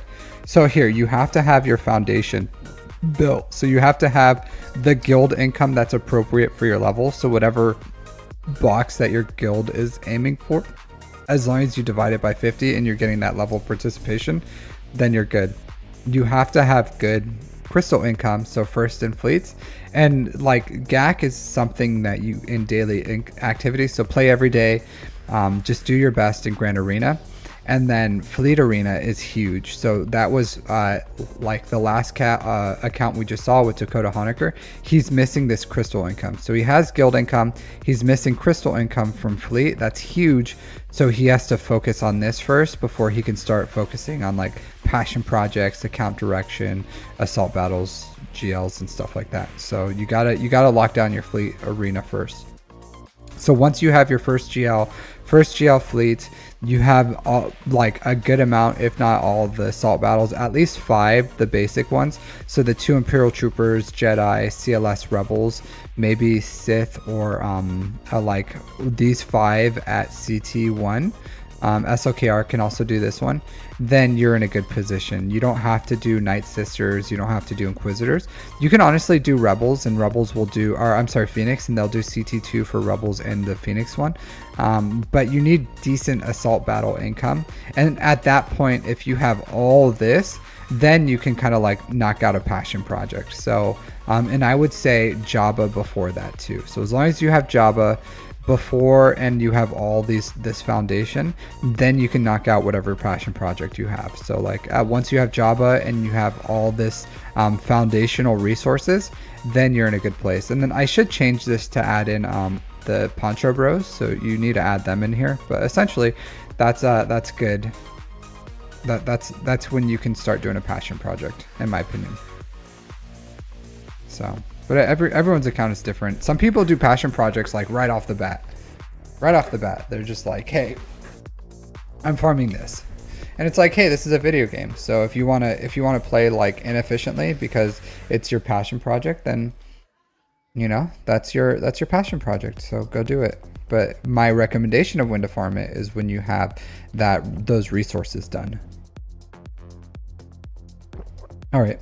So hey, thanks Anakin Lavacrawler for the donation.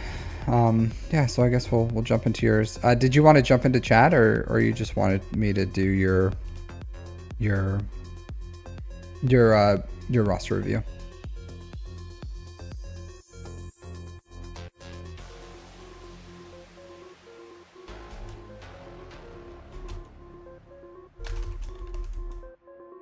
It's up to you.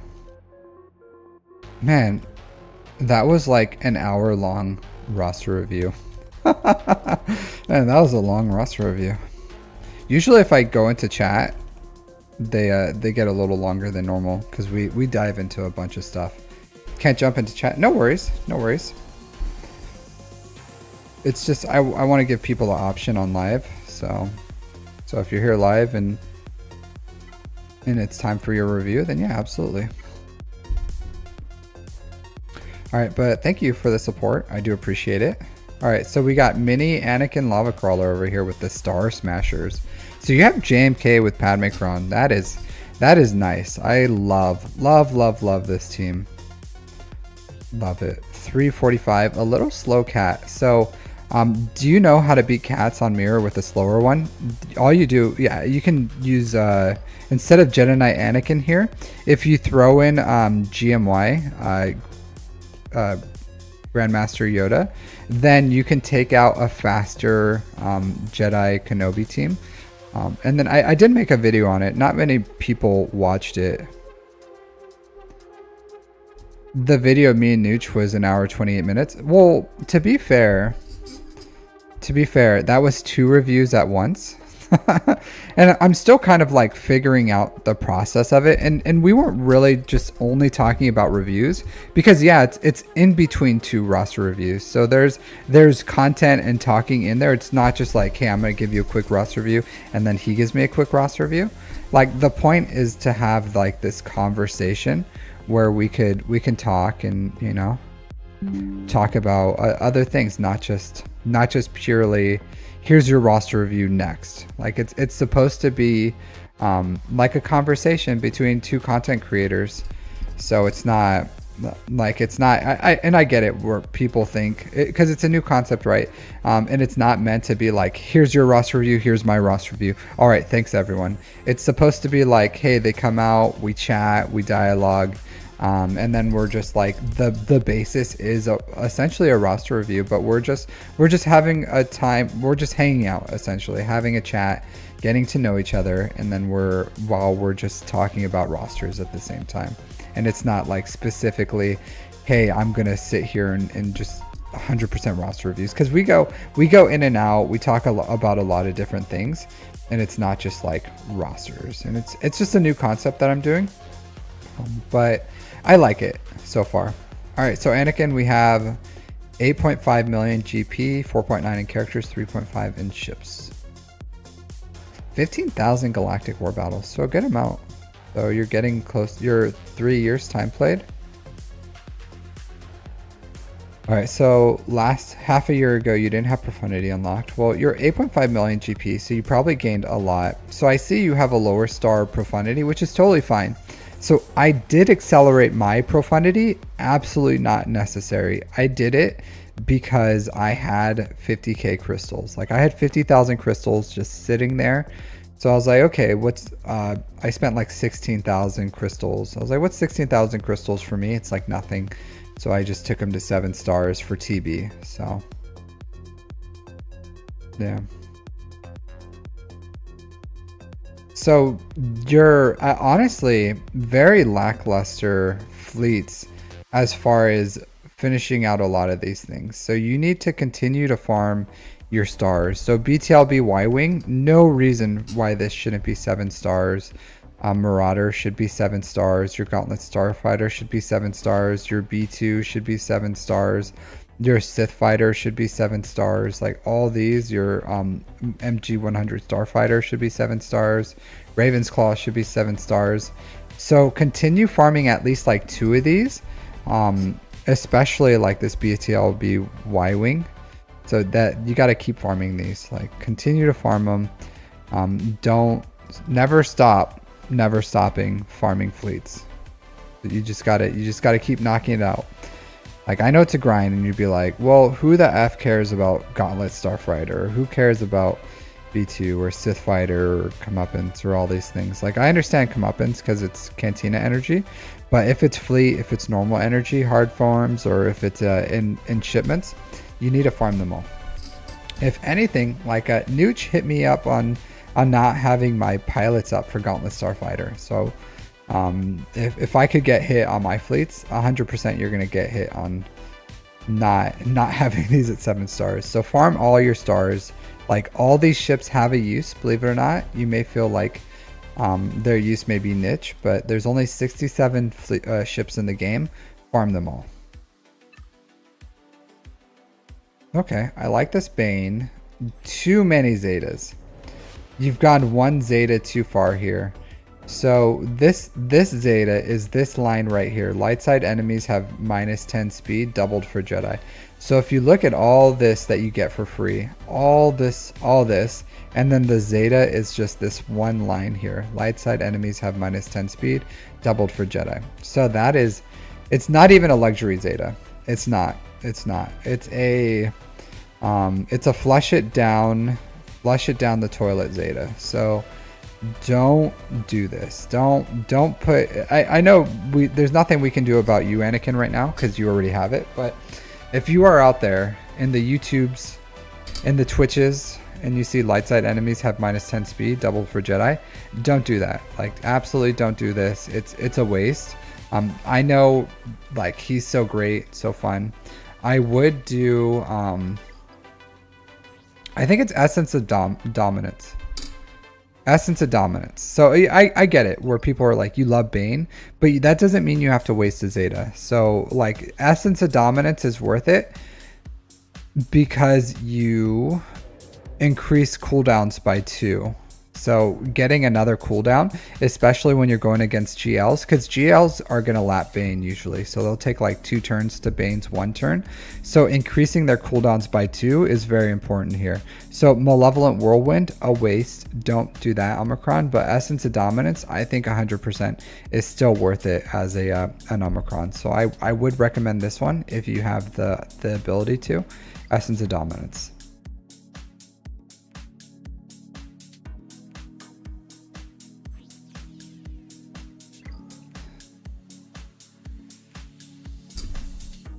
Yeah, that's what I said in Omicron. I know it's an Omicron, man. That's what I'm saying. It's 100% worth it. So he only has 3 Zetas, but this Omicron is 100% worth it.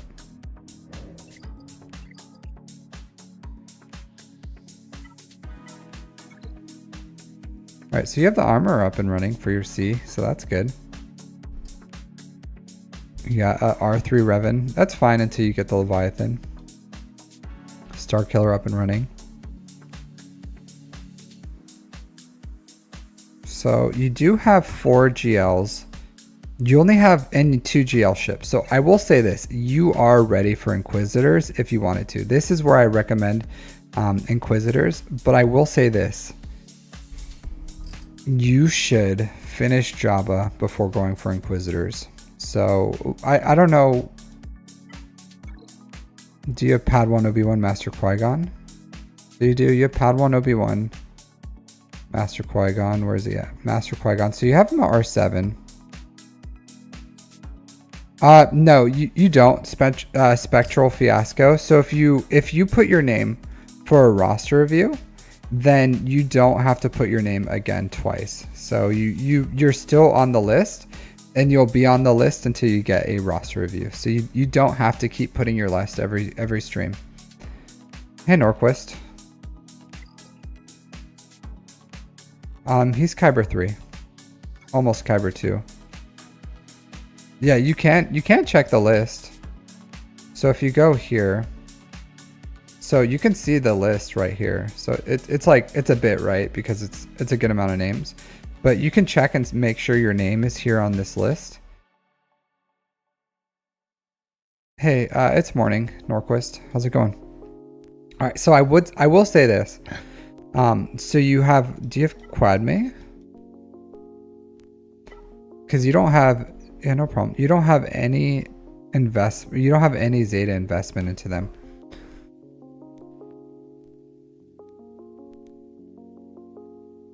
So how far off are you from Quadme, Queen Amidala?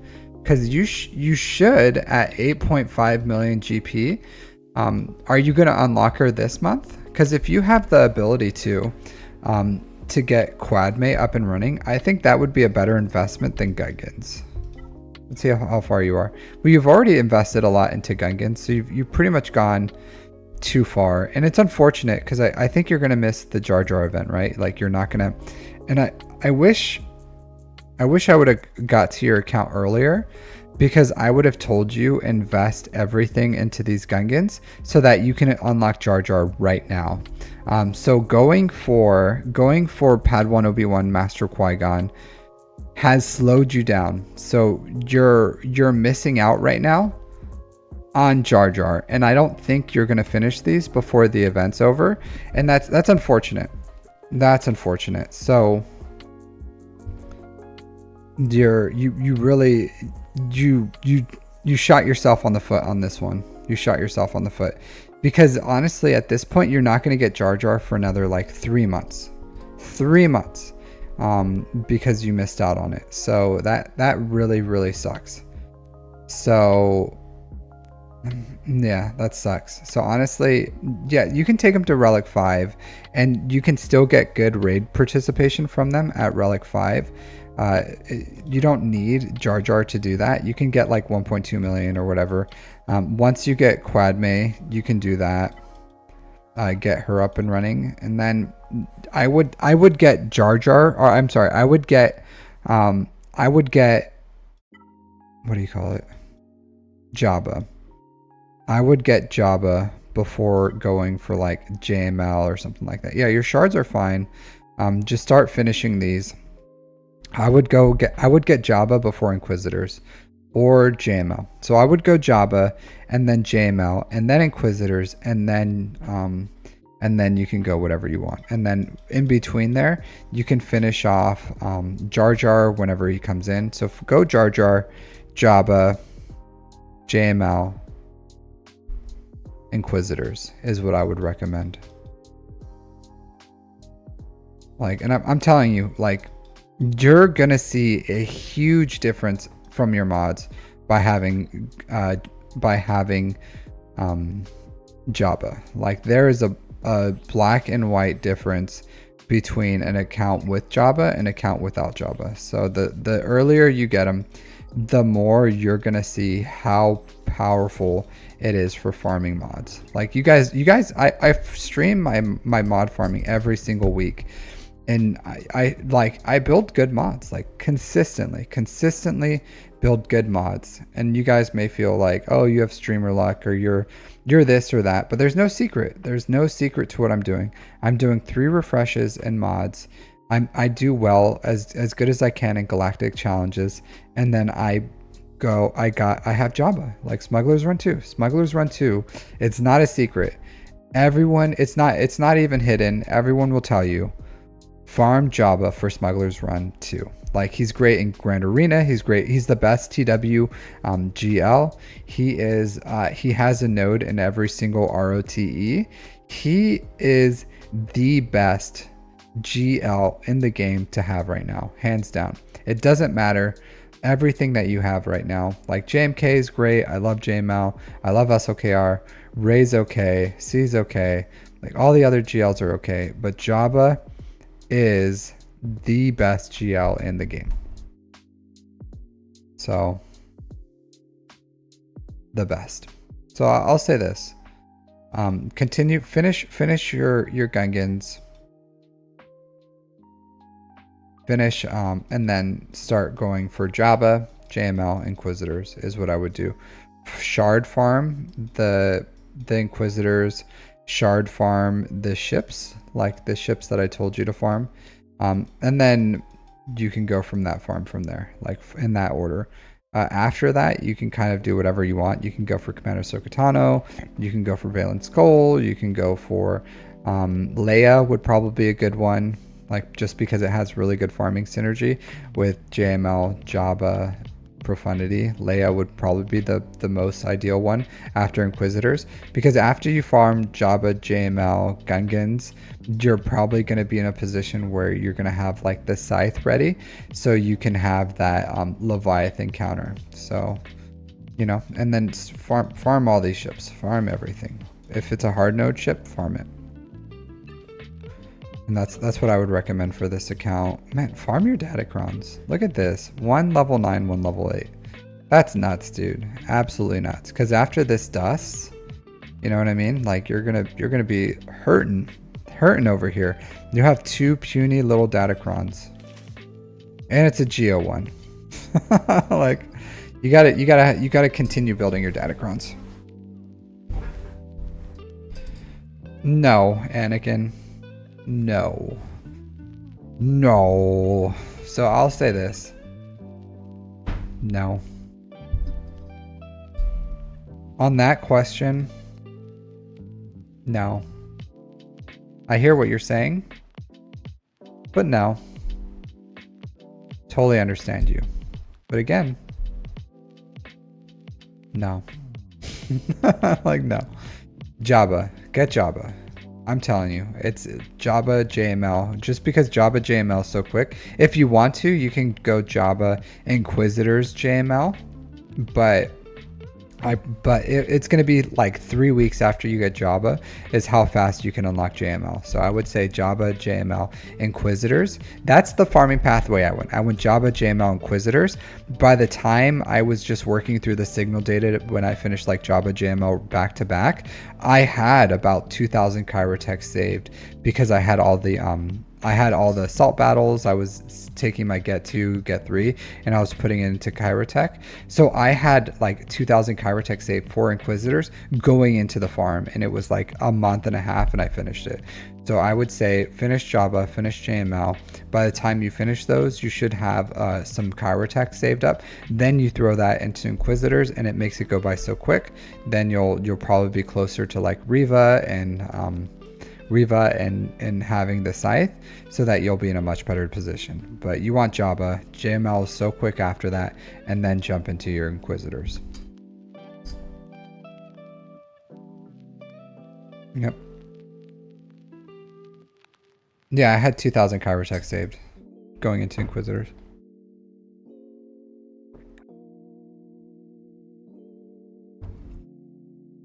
Yeah. That's what I did. It was, yeah, Jabba JML. It's super quick, but I would recommend Jabba first. So go into Jabba, finish JML right after, and then do Inquisitors from there. And if you do that, you're not going to be hurting from your roster. Like once you get Jabba, and trust me, like Jabba JML, probably better than having Inquisitors without Riva, even with the Scythe. So I would say I would rather you do that. I would rather you do that. So something to think about.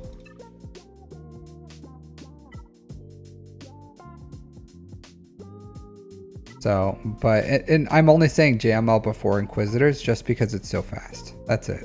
Like it's such a fast farm afterwards. Yeah, no problem. Yeah, I did have that many.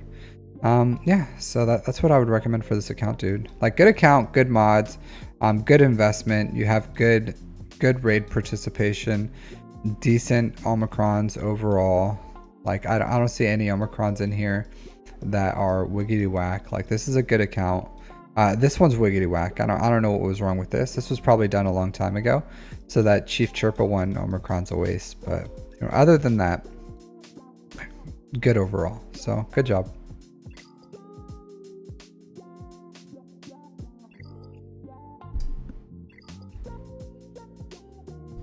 Yeah. About 2 to 3 months away from Riva. So by the time you finish and this is going to sound real selfish, but by the time you finish Jabba JML, your Inquisitor farm is going to be worth it. And same thing, like I used Riva to unlock Grand Inquisitor. It made it a lot easier, and then you don't have to needlessly waste relics on Ninth Sister. You can just take her to R5 and leave her there. So overall, it's like it is a little bit of a selfish thing to do, but your account is better overall for it. So that's what I would recommend. Just Jabba, JML, Inquisitors, and then you'll once you get Inquisitors, it's going to be worth it, because then you're going to have Riva and you're going to have Scythe, and then you're pretty much going to have another GL. So let's say in 4 months, your account is going to be like absolutely cracked out. So you'll be in a good position. Review Sir Pigman, Grand Pigus. You're gonna have to jump into my Discord, dude, and then you're gonna have to face the wheel. You're gonna have to face the wheel and see if you can overcome it. See if you can tame the wheel and get your free review. The only way to do it. Only way to do it.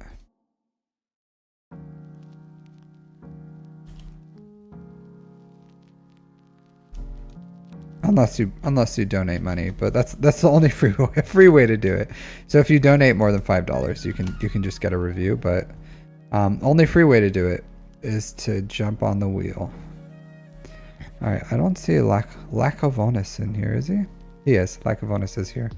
See Lacavonis trying to jump on here twice.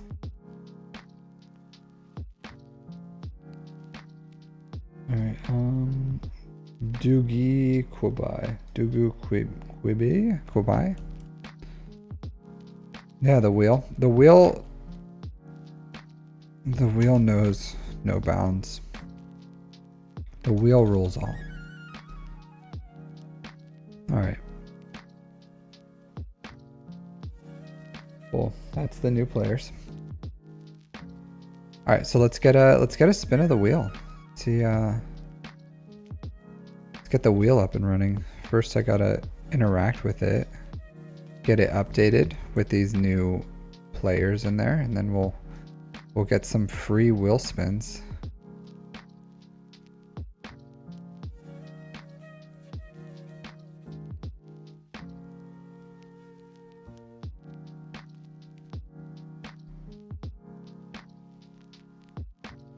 All right. But go ahead and join my Discord, Mr. Pigus, and then you can get you can submit for the wheel.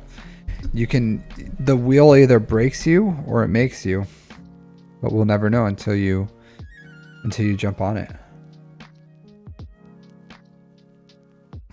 All right, so let's get this spin going.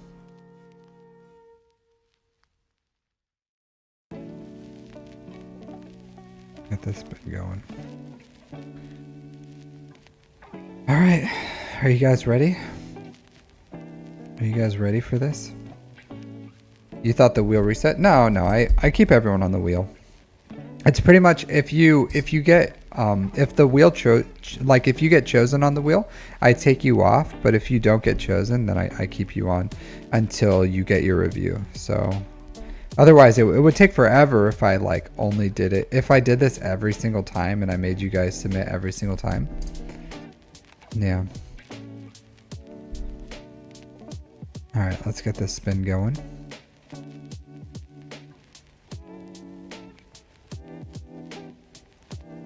Speed Shadow, Darth Revan? Darth Revan, I think Darth Revan's in here, right? I thought I saw him not too long ago. Darth Revan, buddy, are you here?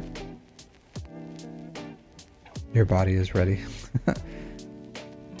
I don't know. People say they're ready for the review, and then they get the review, and they were not ready. They were not ready.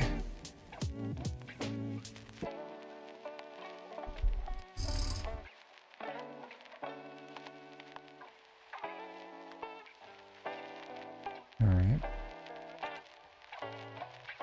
Let's go ahead and do a little editing. So we can make sure we don't spin twice on this. That's one thing that's a little annoying with these reviews is I have to edit it on like separate things to make sure I don't like hit it again.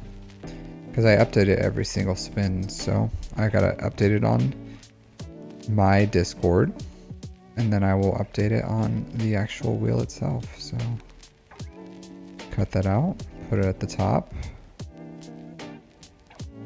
here. And then what time are we at right now?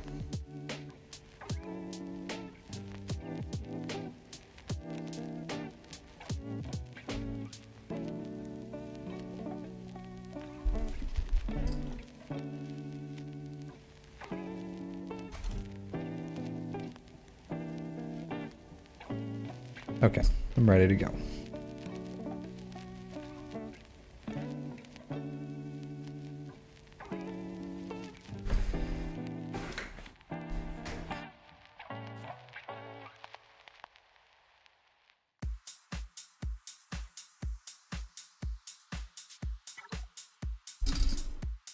All right, so we got Darth Raven 81.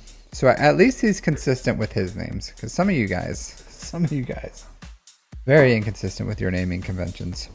So he's number 6, 6'6", 6'6".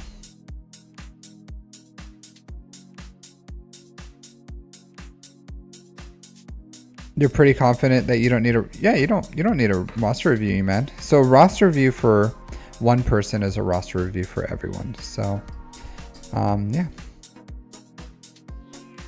But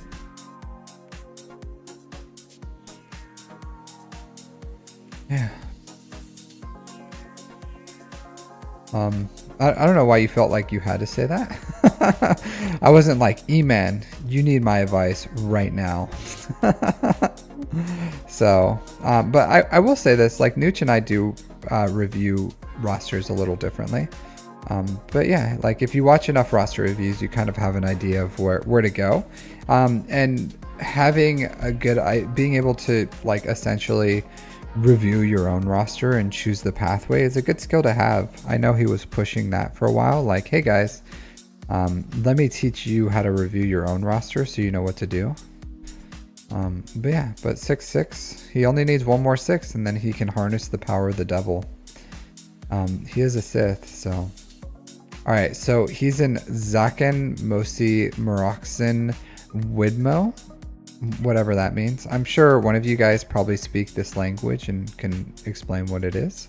I personally do not speak that language, and I could not tell you what it means. If anything, I may have just said some really bad words, and I would have no idea whatsoever. I could only assume that CG would be able to place that. So, could only assume.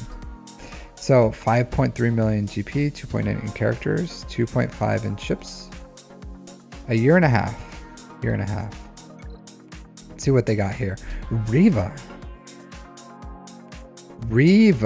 Look at this. Look at this guy. He has Master Qui-Gon, Padawan Obi-Wan, and Third Sister.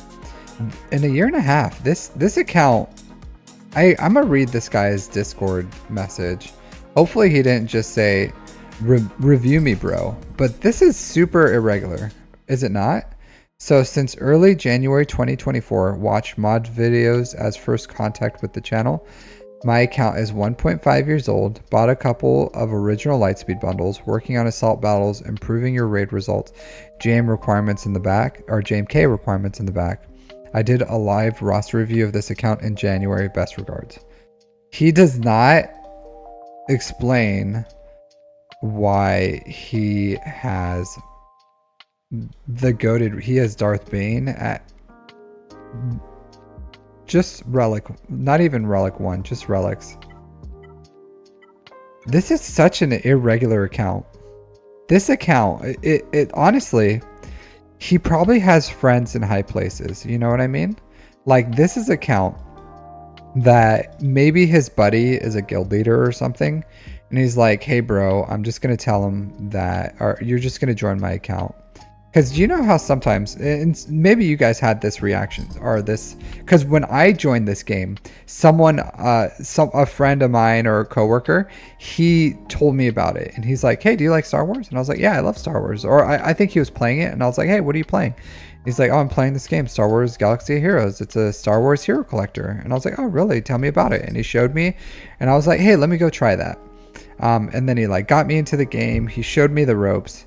And then he did not offer me a place in the guild he's in because I didn't belong there. But I feel like this is a player who had a friend show him the game. Was like, "Hey, bro, come look at this game, Star Wars Galaxy of Heroes." And then he's like, "What's this about?" "It's a Star Wars hero collector." And then he invited him into his guild. And he's like, "Hey, you're just get your 600 tickets a day and we'll carry you through." And that's what this guy did. He bought his Lightspeed bundles. He got his 600 tickets a day. And then that bro was just like, "Here's Riva. Here's all this income." So yeah, so I feel like that's probably what happened. Is this guy has a friend who's a guild leader or an officer, and they're just like, "Hey, we're bringing in this account," and then he accelerated that because there's no way this account at under sub 5 million GP.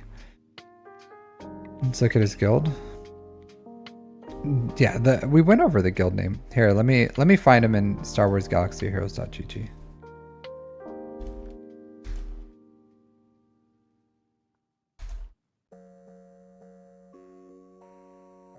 So let's look at this guild.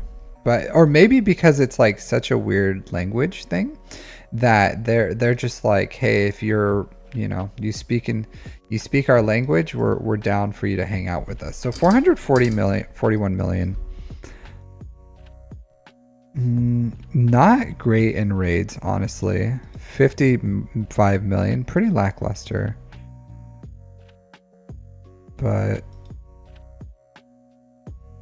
31 wrote, so that's not bad. That's not like the best.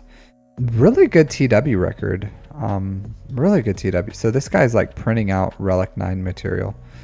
So really good Relic 9 material. So they just don't care that much for the raid. So they're getting like minimal raid. So they don't push for raids. But yeah, but a decent guild.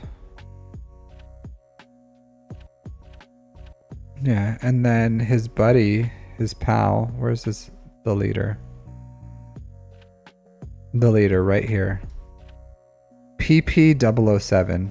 That's his buddy. His buddy old pal PP007. Probably his brother, his bro. Brosis. Brother from another mother, PP007. Hooking up Darth Revan. But I don't know, like there's not it looks like they're just like really welcoming of lower, because he's definitely not here, and he's probably been here for a while to be able to have the Riva shards that he does. But I don't know what his situation is. I'm sure he'll tell us in the comments, like LOL, and then he'll say whatever his situation is. But like, good on this dude. Good on him. Like getting that shame Riva and kind of like maximizing his. I don't know how he did it. Like I'll say this, guys. I'll say this. Shoot your shots. Shoot your shots. You'll be shocked.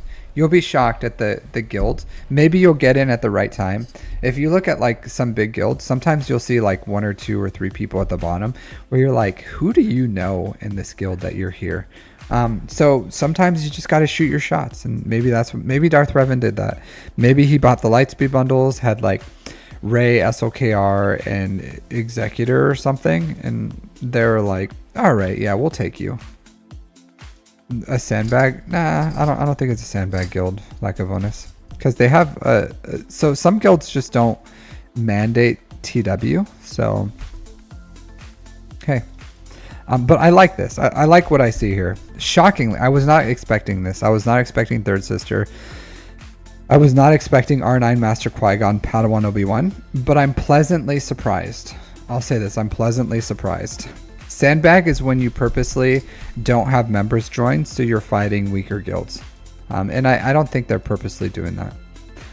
So I would get this Darth Bane up to like Relic 7 and some 6th dot mods. So that would be like an instant do right now. So if you have the Relic 9 bros. You have the Relic 9, maybe Moses, maybe. So you have the Relic 9 bros, so you're probably getting decent raid participation, but Darth Bane, I would get him up to Relic, because you don't have to invest any more in his Omicrons or Zetas. He's perfect. He does need the 6 dot mods, and he wants to be Relic, at least Relic 7.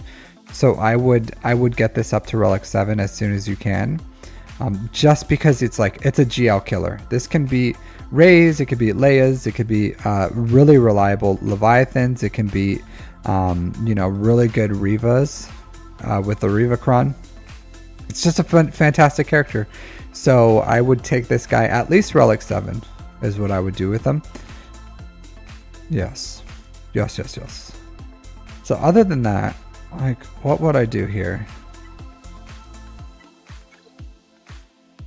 Right, so you don't really have a usable. I would say this. I wouldn't be relicking up like Luminara and this like garbage team. If you're gonna build something good. Build like the Gungans. Build at least the Darth Maul, Sidious, Newt Gunray teams because they're requirements for GLs. Build Shock T or something. Build things. Don't build like this crap Kit Fisto, Leia, Luminara, Plo Koon. Like, if this is getting you that Guild 12 Gear 12 participation, then that's what it's going to give you. But don't invest Zetas into these crap characters. Don't do it. I would say even the Zeta was too much. Like, don't do that.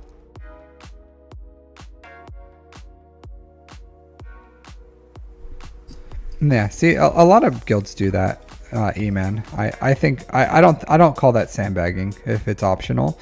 It's just it gives players the option to choose if they want to. Not every player is going to do it. So different strokes for different folks. All right, so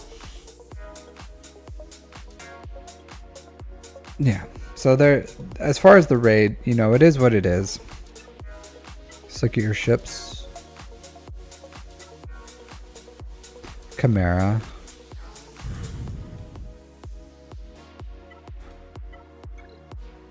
No Inquisitor ships.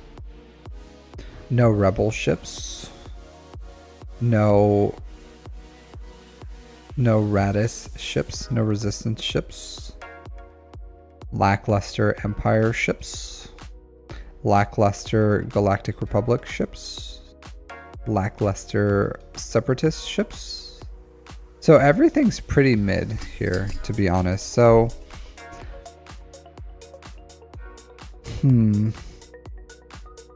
you'll build the negotiator fleet pretty passively as you farm things. Like, this is fine for now. I would upgrade all the abilities because the summons are based, the vulture droids are based off of the malevolence, so it's worth getting his basic up all the way. So, but don't ignore your fleets. Gear 12 will be fine until you start hitting Kyber. Once you're in Kyber, you're going to want relic pilots. Overall, this is fine. So what would I do here? Let's look at your assault battles. So I would get Dark Trooper up to relics, to relic 5, so you can do this assault battle. So you would need Gear 12 Stark, Relic 5 Dark Trooper, and that could do 2 assault battles. So I would get that up and running. Let's look at your rebels. CLS rebels, I would get that up and running as well. So get these at least Relic 3 for Chewbacca, C-3PO, Chewpio, Chewbacca, and that'll give you a really good team. You can use Datacrons at Relic 3, and it can beat the Challenge Tier 3 for rebels. All those characters are needed for GLs, so there's no waste there. So I would do Imperial Troopers into rebels, just knock those out. Let's look at your Jedi. So you don't have Jedi Knight Luke yet. So I would go Imperial Troopers into CLS Rebels into Jedi Knight Luke. And from there, we all know where this is going. We all know where it's going. Hut Cartel. Jabba. So start farming the shards on that. Start finishing the shards on your pilots. But that's what I would do. I would do, and then once you finish those 3 assault battles, then you can go for JML. So Jabba, JML, Profundity, and then you can do your Inquisitors, is what I would say. So this is a shame. It really is a shame because you have third sister, but you know, you can start finishing the shards on this if you want to. But that's what I would recommend. Jabba, JML, Profundity, Inquisitors. But first, Imperial Troopers, CLS, Jedi Knight Luke, Jabba, JML, Profundity, Inquisitors would be a good farming pathway for you, even if you have Riva. Believe it or not, even if you have Riva. So it's so crazy expensive. And the Inquisitors are good, don't get me wrong. Really good team. They can do a lot for you. But I wouldn't accelerate it over those other things, I would say. So get your assault battles done. And then once you have that farming pathway, honestly, you could probably do Inquisitors before Profundity, but I probably would finish Profundity into Inquisitors. It's up to you at that point. But Jabba, JML. JML's so fast after Jabba. So finish those 3 assault battles into Jabba. And JML, Profundity, Inquisitors, it's up to you when. If you feel like after you finish Jabba you just want to finish your Inquisitors, then you can do Jabba, Inquisitors, JML, Profundity if you want to, just because you have Riva. So I probably would rather have a fully functional Inquisitors team with Scythe and TIE Interceptor than JML, Profundity, but it's up to you on when you want to do that. But that's the farming pathway I would choose for this account. Very interesting account, very unique. I would get that Empire fleet up and running as soon as you can, but like whenever you farm JMK, you'll kind of like round out some of these. Whenever you farm C, you'll get Anakin up and running. Honestly, Anakin, like once you start hitting Kyber, you may want to just start taking your pilots to relics. So like the Malevolence pilots, the Galactic Republic pilots. That's what I did. So once I hit Kyber 4-3 and I needed more reliable fleets, I took these fleets to relics from Gear 12 because they just weren't performing well enough at that level and I was losing. So you need to have a good fleets at that point. So something to think about. I wouldn't specifically farm for JMK even though you have Watt until after you finish like Profundity, and then I would go for JMK. JMK just doesn't give you more things. It's good for your fleets, but it just doesn't give you more things. So it's good GL, excellent GL. You're just not ready for it. So I would say go for that farming pathway. Get your salt battles into Jabba, into JML, Profundity, Inquisitors, JML, Profundity, Inquisitors. You can choose whatever order you want for that one. And then after those 3 farms, then you can go for JMK. I would finish Bane though. Relic 7 first. So you can go Bane at the front of that list. So finish Bane, then start that farming pathway I gave you. Yeah, but good account. Well, I should probably check. Did I check? I don't think I checked his mods. I'm really tired, believe it or not. I slept very, very little. So let's look at these mods. This is excellent. This isn't just good, it's excellent. So excellent SOKR.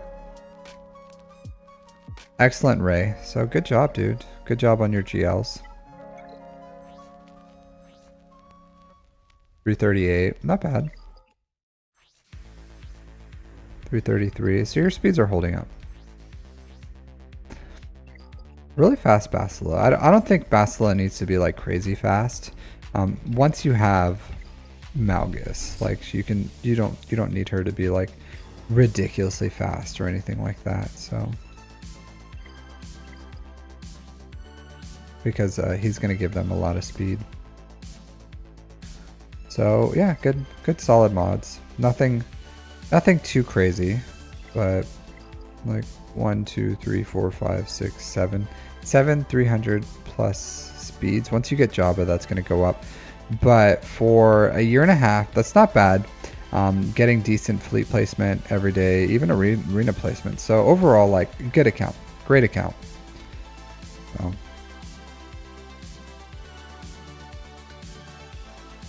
Yeah, solid. Solid account. So that's what I would recommend. Darth Revan.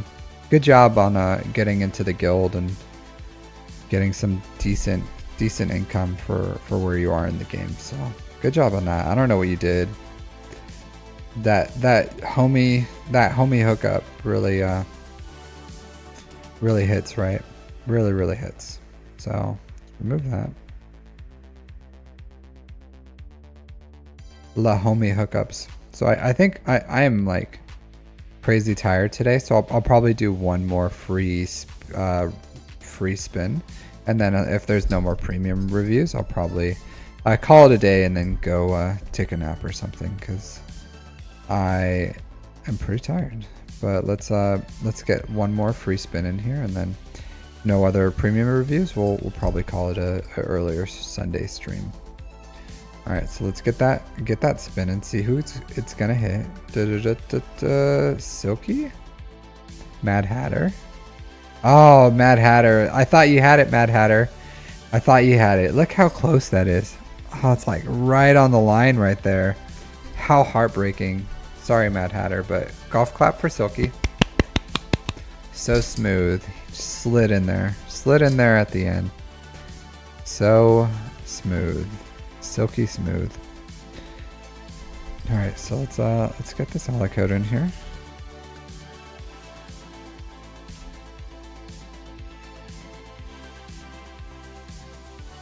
Make sure it works.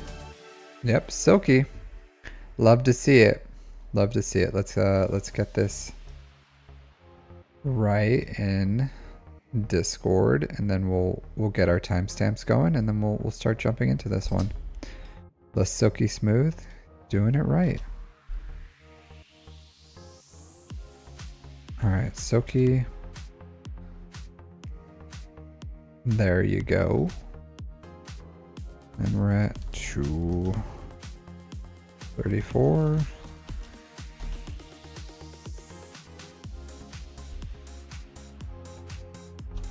All right. Let's hide this wheel and jump in here. All right, so 75. 75. Not impressed, Silky. Not impressed right away.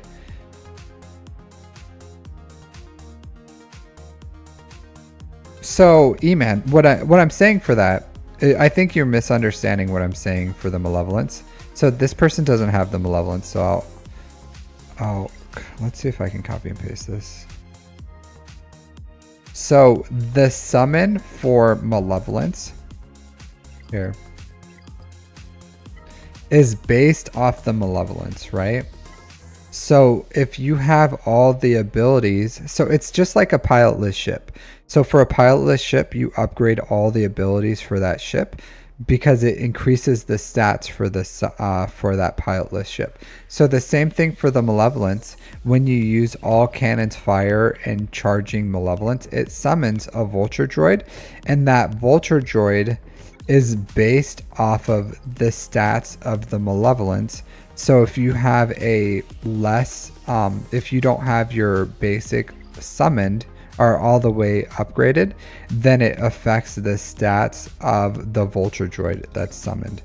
So it doesn't summon a vulture droid, but it affects the stats of the summoned vulture droid. So the relic levels, everything that you have into malevolence, the total power is affecting the summon. So if you have a higher relic General Grievous, then that affects the summon. If you have his Zetas, that affects the summons. If you have 6.mods, that affects the summons. And then if you have all your abilities maxed on the malevolence, that affects the summons. So that's what I was saying. It's worth, like, even though the basic doesn't matter, right? Like the damage for it, you could, if it didn't, I would just like do it level 4 and just move on with it.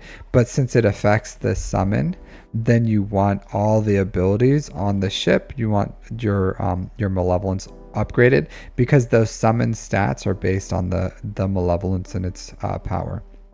So that's what I was saying. Not because the basic summons the ship.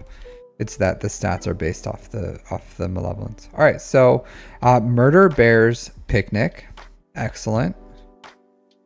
Sounds like a really nice group of people. 5.5 million GP, 3.4 in characters, 2.1 in ships.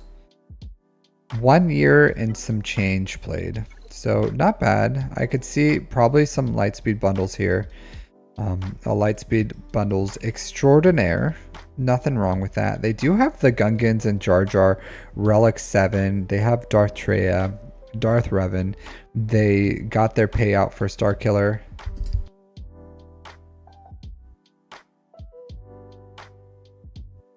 Sorry, excuse me. So they got their SOKR, they got their Ray. It looks like they're probably pushing maybe for Leviathan here with the R8 Revan and Malik. So maybe they're moving towards Leviathan. But they have for a year, this has a good amount of progress for 5.5 million. So they have the latest thing, Jar Jar, so they're getting decent raid participation for that. They have all their Omicrons on it, so this is a good. Thank you, E-Man. Thank you very much. So they have good participation here. They have R5 on gas. I don't care about this. I do like a defense set on gas. I do like crit damage here. He's pretty low relics, so I could understand the protection here. I wouldn't say you need to like boost up the relics. I would say if you want to take him relic 7, that'd probably be fine. Most premium characters, I stop at relic 7. Not a priority, but if you wanted to, you could. But again, not a priority. You could do whatever you're going to do with him and have him be what he's going to be what he's going to be. I don't think it's a priority right now for you. All right, so let's look at your ships here, because these Sith are all right. So it doesn't look like you're going for it. So relic 8s scream you're going for Leviathan, right?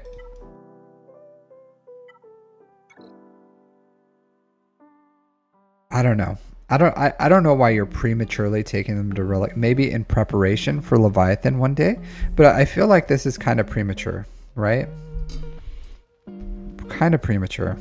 Like I feel like there's nothing wrong with it. There's nothing wrong with the Relic 8 Darth Revan. There's nothing wrong with the Relic 8 Darth Malik. Ain't nothing wrong with some higher relics on these bros. But I feel like you can't really capitalize on it, right? Like you're not. Maybe you're going for you're like accelerating Malgus and his ship on the background. And if you're going for Leviathan right now, I don't hate it. I really don't. Believe it or not, some people would look at this roster and be like, you're smoking la crack if you're farming Leviathan because of how hard it is to get 2 conquest characters. But I did it. I had one GL ship, and I farmed Leviathan, and I poured a ton of crystals into it, and then it boosted me up. It took me to Kyber. I easily finished Ray after, so I was in Kyber with 2 GL ships, 2 GLs.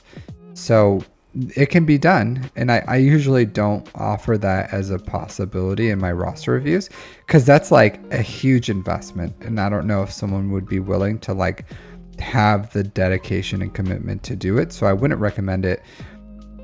I think I've told like one person who was accelerating things like crazy as a possibility for them that they could do Leviathan and do what I did, but it's very, very, very cost prohibitive, and it's really difficult. And I'm sure you see them in your shards. You're just like, yeah, we have like a 1 or 2 year old shard, and we have like one dude who has a Leviathan, and he just like sits at first all the time. So I totally get it.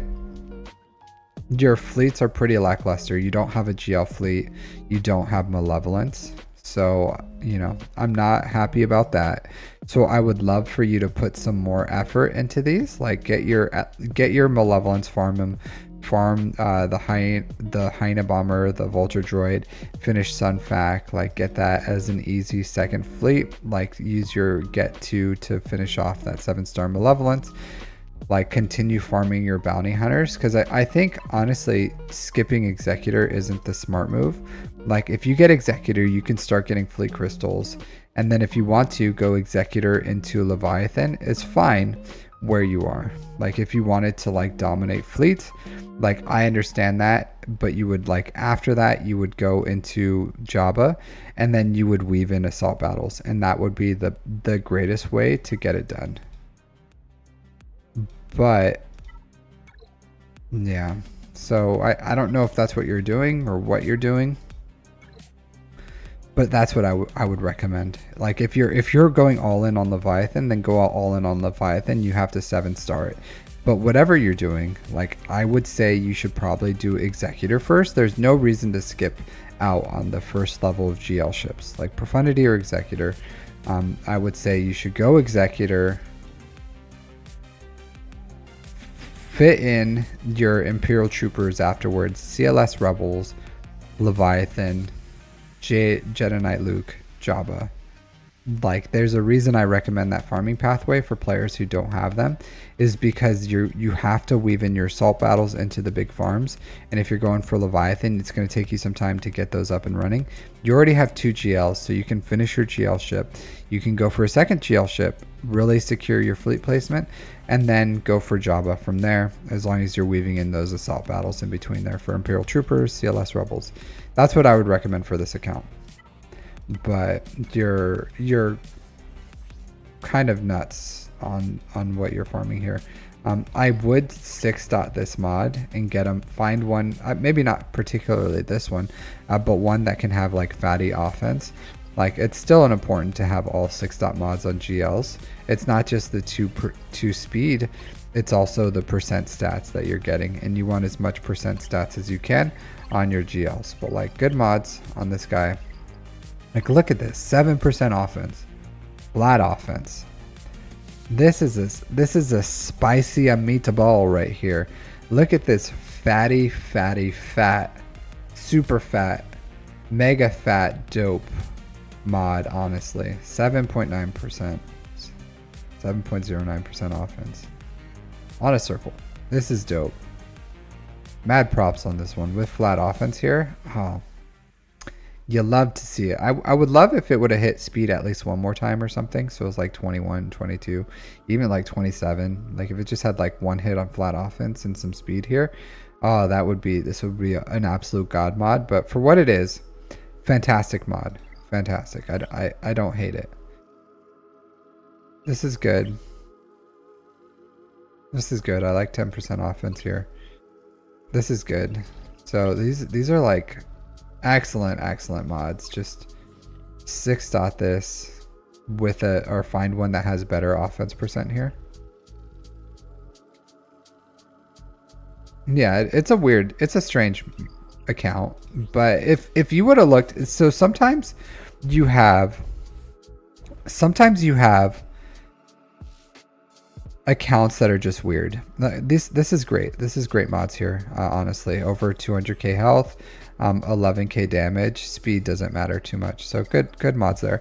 And I'll say this, sometimes you have like weird awkward stages for accounts where we don't really know what's happening here, and it's like not fully in fruition. So but it's not bad. Like it's not bad accounts, it's not bad. I would say they do need to get the Jedi Bros up and running sometime. So once they secure fleet placement while they're finishing their shards on Jabba or Imperial Troopers, I probably would get these 2 up before Imperial Troopers and CLS Rebels, getting Master Qui-Gon Padawan up, Obi-Wan up to Relic 7 at least, before you do the traditional assault battles. So I would probably do, like if you're doing Leviathan and you're going like all in on it, then yeah, that's fine. Then afterwards do Master Qui-Gon Padawan Obi-Wan. If you're not, and you go Executor into Master Qui-Gon Padawan Obi-Wan, and then Jabba or whatever you're doing. But like before you do the other assault battles, I would do these ones. I would fit that in. But if you would have looked at my account when I had SOKR and Executor, and you would not have seen anything special with it. You would have been like, what is this guy doing? Why is his like Sith Empire so built up or whatever? Like, how does this guy think he's going for Executor? He doesn't have Malgus's ship. He doesn't have Malgus. He's farming up the stars on these Sith ships or whatever. But like, he may just have them not unlocked or whatever. They're just sitting there. I really don't know what's going on with it. But sometimes there's ugly stages where you're just like, what are they doing? And then like 2-3 months down the road, you're like, oh, okay, and it makes sense. So only this guy's head knows what he's doing. I don't know if that's what he's doing here, or if he just likes Darth Revan, Darth Malak. Maybe he's just a fan of the game, and that's what he did. But I would recommend Executor before this, unless you can unlock the Leviathan soon. So if you can, then go for Leviathan. But I already gave you your farming pathway. It's up to you on what you want to do, but don't ignore the Poncho Bros. Finish those assault battles in between these big farms, and then you'll be fine. So yeah, interesting account, right? Absolutely interesting account. Good mods. Good characters. Unique farming pathway. But I like to see it. 5.5 million. Jar Jar. Relic 8. Sith Empire. 2 GLs with good stats. So, Star Killer. Drea. It's a good account. It's a good account. So, I love to see it. Phoenix up and running. So, yeah, overall, like, fantastic account. Just I'm not too happy with the fleets, honestly. Like, you need to put some more love in these. Stop ignoring your fleets. Stop it right now. But like, whatever you do, like, start finishing your fleets. Like, as a side farm, you need to put more love into these. Like, your account, 100%, the longer that you ignore your fleet, the more it's going to get hurt overall. So you need to fix that, like, immediately. So that would be my #1 priority. At least as side farms, like, finish these fleets. Your main farms should be towards a GL fleet, whatever it is. And then you need to fix these, and then weave in your assault battles, and then you need to continue farming like Malevolence and all these other, I'm pretty sure I already said, like, farm all these shard farms and these fleets. You need to stop ignoring them. Like in a year, you should have like all these fleets pretty much like completed. So I don't know how you're going to do it or what priority, but every day you need to start farming these. And these you farm in shipments. Like, this is a shipments, this is a shipments. Like, farm all the ships that are in shipments first. Farm hard nodes. Yeah, I did check the rebels, so they're not close. They're not close. So he's not farming towards profundity. Like, he's not. So, but he's pretty close to Executor if he went to it. So he has BAM. He has the bounty hunter ships pretty much. So he can get this up and running. Like, he's gonna have to accelerate IG 2000 and the TIE interceptor or TIE bomber. So, like, I saw it, man. You don't have to, I know you're just trying to help, but this guy's pathway is either Executor, or if he has somehow the Sith stuff just not unlocked and he's been shard farming him, then he can go for that. But it's a judgment call on him. I don't have the whatever he hasn't activated. I don't have the knowledge of what's going on with that. So he has a better feel. I don't know. I don't think so. But I'm telling him he needs to go for, if he's close to Leviathan, go Leviathan. If you're not, go Executor into Leviathan while weaving in those assault battles. Once you're done with your fleets, you can go into like I already gone for the farming pathway. So I like my farming pathway. I'm sticking to it. I agree with it, like what I said before, and excellent mods. Just you just gotta stop ignoring fleets. You gotta stop. So that's what I would say for this account. Good account overall, like pretty solid, right? All right, so let's see if I need to do this real quick, and then pretty much if that was the 2 spins I was gonna do for today. So all hail the wheel. That was pretty fun. I do enjoy the wheel. So good amount of get these going. I don't know if I'm ready to do these.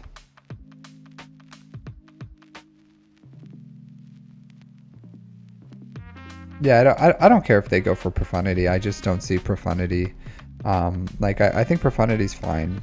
I just don't see his account going for profundity. Okay, I don't specifically need to farm these, so I'll wait. I'll probably wait an hour and do my my conquest stuff. There's only a few of them I'm doing right now, so I'm doing a few feats like the Master Qui-Gon, Qui-Gon Jinn, and then it's like the normal Qui-Gon Master or Padawan Obi-Wan Master Qui-Gon I'm doing, and then like Night Sisters, Resistance, Phoenix for Sector 1 and 2. So I've been doing those. Once I knock those out, I'll cheese the rest of the feats to just finish this. It'll be really quick. I think in like a day or two, I should be done with Conquest as far as like the box I'm gonna hit, and I'll just farm Datacron materials from there. So, but all the stuff I'm doing right now is on Datacron nodes. So yeah, I'm already farming it pretty much passively at this point.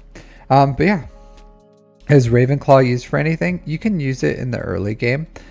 So like for your rebel fleets, if you have profundity, like Ravenclaw isn't really a super used ship. You use it with Home 1. So Home 1 and the Ravenclaw, you can take the leftovers. So Ravenclaw, Biggs, Wedge, Biston, and then that's just like a cleanup fleet. So you can use it under Home 1, under the Raven's Claw with these guys to kind of like clean up some stuff. And you never know. Sometimes you just like need a cleanup fleet. Like Ravenclaw itself is really strong. Biggs is the tank. Biston's just in there. You just reinforce with like Wedge, and that'll clean something up. And then everything else will go with profundity. So like Hans, Cassian, Ghost, Outrider, Phantom Rebel. You can maybe even be able to like stick the Cassians in here with Home 1, maybe if you don't use it with your profundity fleet. So yeah. Missing upgrades. I'm not a completionist, E-man. So I don't and honestly I'm getting to the point now where all my fleets are usable. Like they're all usable. But I'm not like see, I have 11 fleet Omegas, so I'm not at the point where I like this account is it's not quite 3 years old, but it's coming up on 3 years. So I'm to the point where I'm starting to break all these bottlenecks, but I only have 172 prestige. Like I just finished my Radis fleet, getting that completed, and then I just got Executrix up and running. I have a fully functional Leviathan, Profundity, Executor, Malevolence, Negotiator, Finalizer, Chimera, Radis fleet. So I have my fleets like 90% where it needs to be. And then there's some luxury things in here that I just haven't hit. So I'm going to save up for the next fleet at this point. So I have my fully, like I can put down a fleet defense, have a 90% fleet defense that can hold really well. And I can take out FU fleets on offense. So my fleets are pretty much fully functional. I don't have a fully functional comeuppance, and I don't have a fully functional Marauder. Like I've upgraded what I can. I just haven't had the bandwidth to be able to get the Azori or the Bad Batch up and running, because there's still like other stuff I'm farming at the moment. Like I have 5 GLs. I need to finish off those last 3. I need to get ready for Quadme. I need to finish my Padawan Obi-Wan, Master Qui-Gon, Jedi Knight Cal Kestis, Bo-Katan Mandalore. There's a lot I need to do, and just because there's only so much you can do with an account, right? Like my account, I have excellent income, and I work through farms very, very quickly. But I like have my priorities, and I'm working through them. But there's only so much you can do, and if you look at it and you say like, haha, you don't have everything in the game. Well, yeah, I haven't been playing for 8 years. I've only been playing for 3 years. So like if I had everything in the game, then yeah, absolutely. Then and I had a stockpile of stuff, then I would just upgrade things to upgrade them to get some amount of improvement. But there's only so much you can upgrade in the game, right? And I have bang for buck a good account, and you can't look at an account and be like, haha, you're an account creator, you should have everything. Yeah, I would love to have everything, but you know, I don't. I have 5 GLs, I have 3 GL ships, I have fully functional fleets. I'm holding my own in Kyber 2 against accounts that have everything through strategy and good datacrons, good mods. But you know, like sometimes you have to make sacrifices. Like I would love a Relegate Bane, I would love Relegate Inquisitors, I would love Relegate GLs, I would love all the GLs and Bo-Katan and Jedi Knight Calcastis, and have like literally all my fleets and ships fully upgraded. But you know, like, sorry, you got me, gotcha, Captain, you don't have fully upgraded everything. I really don't. I don't advertise that. I don't say like I'm a mega whale and I have everything. I'm not. I'm like 9.5 million. I'm in the same boat as a lot of you guys. Maybe I'm a little ahead of others, maybe I'm a lot behind of others, but I would say I have my core philosophies of how I farm, how I play, how I mod, how I build an account, and I think that's what gravitates people towards my content. And it's not the fact that I have everything and I can just like sit here and lord above all you guys with my glorious account. I'm down there in the trenches with you guys, trying to do what I can and trying to be efficient towards my farming pathway, and that's what helps me have some idea of where you guys are and where you should focus your efforts, is because I did the same thing not too long ago. Like a year ago, my account was at a very ugly place and it wasn't what it is today, and it's been a year and now I'm in a much better place. That's like, okay, it all came together, and I'm just kind of like finishing off the last things that'll come pretty quickly. In a year from now, maybe I'll be in endgame, maybe I'll have like all the GLs and all the GL fleets, and I'm just working on legendaries, and I'll be pushing up into like Kyber 1 maybe. So we'll see what the next year has to happen. But you know, sometimes you just have to have realistic expectations of where your account is and what you can do and what your goals are. And you know, having luxury things would be luxurious. You know, bang for your buck. I think my account performs pretty well, and I'm pretty happy with it. So with that being said, I think that's everything I wanted to do. So I don't have any more. I don't have any more spins on the wheel. We're all out for today. The wheel is a cruel mistress, and sometimes it gets what you need, and sometimes it doesn't. And to those who got chosen today, congratulations. And if you didn't get chosen on the wheel today, then maybe next time the wheel will grace you with your choice. But other than that, thanks for hanging out with me, everyone, today. It was an absolute pleasure. Like I do feel pretty low energy today, low testosterone, just because I got like 3 hours of sleep or something. So not a lot of sleep. So I'm gonna go try to take a nap and then get some sleep, and then come in. Hey Jesus Dominguez, come in energized for the rest of my day and kind of enjoy it for what it is. And hopefully I don't know when I'll be streaming next. Maybe I'll take like Monday, Tuesday off, and then I'll come back for Grand Arena whenever that is, and then we'll start there. So other than that, thanks for hanging out, everyone. Always a pleasure. And I'll see you next time. Let me find a raid for you guys. Let's see who's out here on the Twitch lands.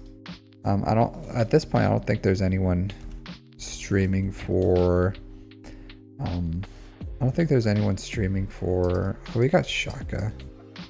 I always do love raiding into Shaka. He's a good dude. He's playing as Lord of the Rings, which he does at odd times. So let's see if anyone's streaming Star Wars Galaxy of Heroes. They're not, I'll raid you into Shaka, because that's a good dude. I don't know who this dude is. Playing with followers and good conversation. Alright, there's nothing wrong with raiding someone new. So let's see what this guy's all about. So I'll go raid you guys over there. So thanks for hanging out, everyone. I'll see you guys next time. So yeah, take care. Hope you guys learned something today. Had a lot of fun. Battles of Master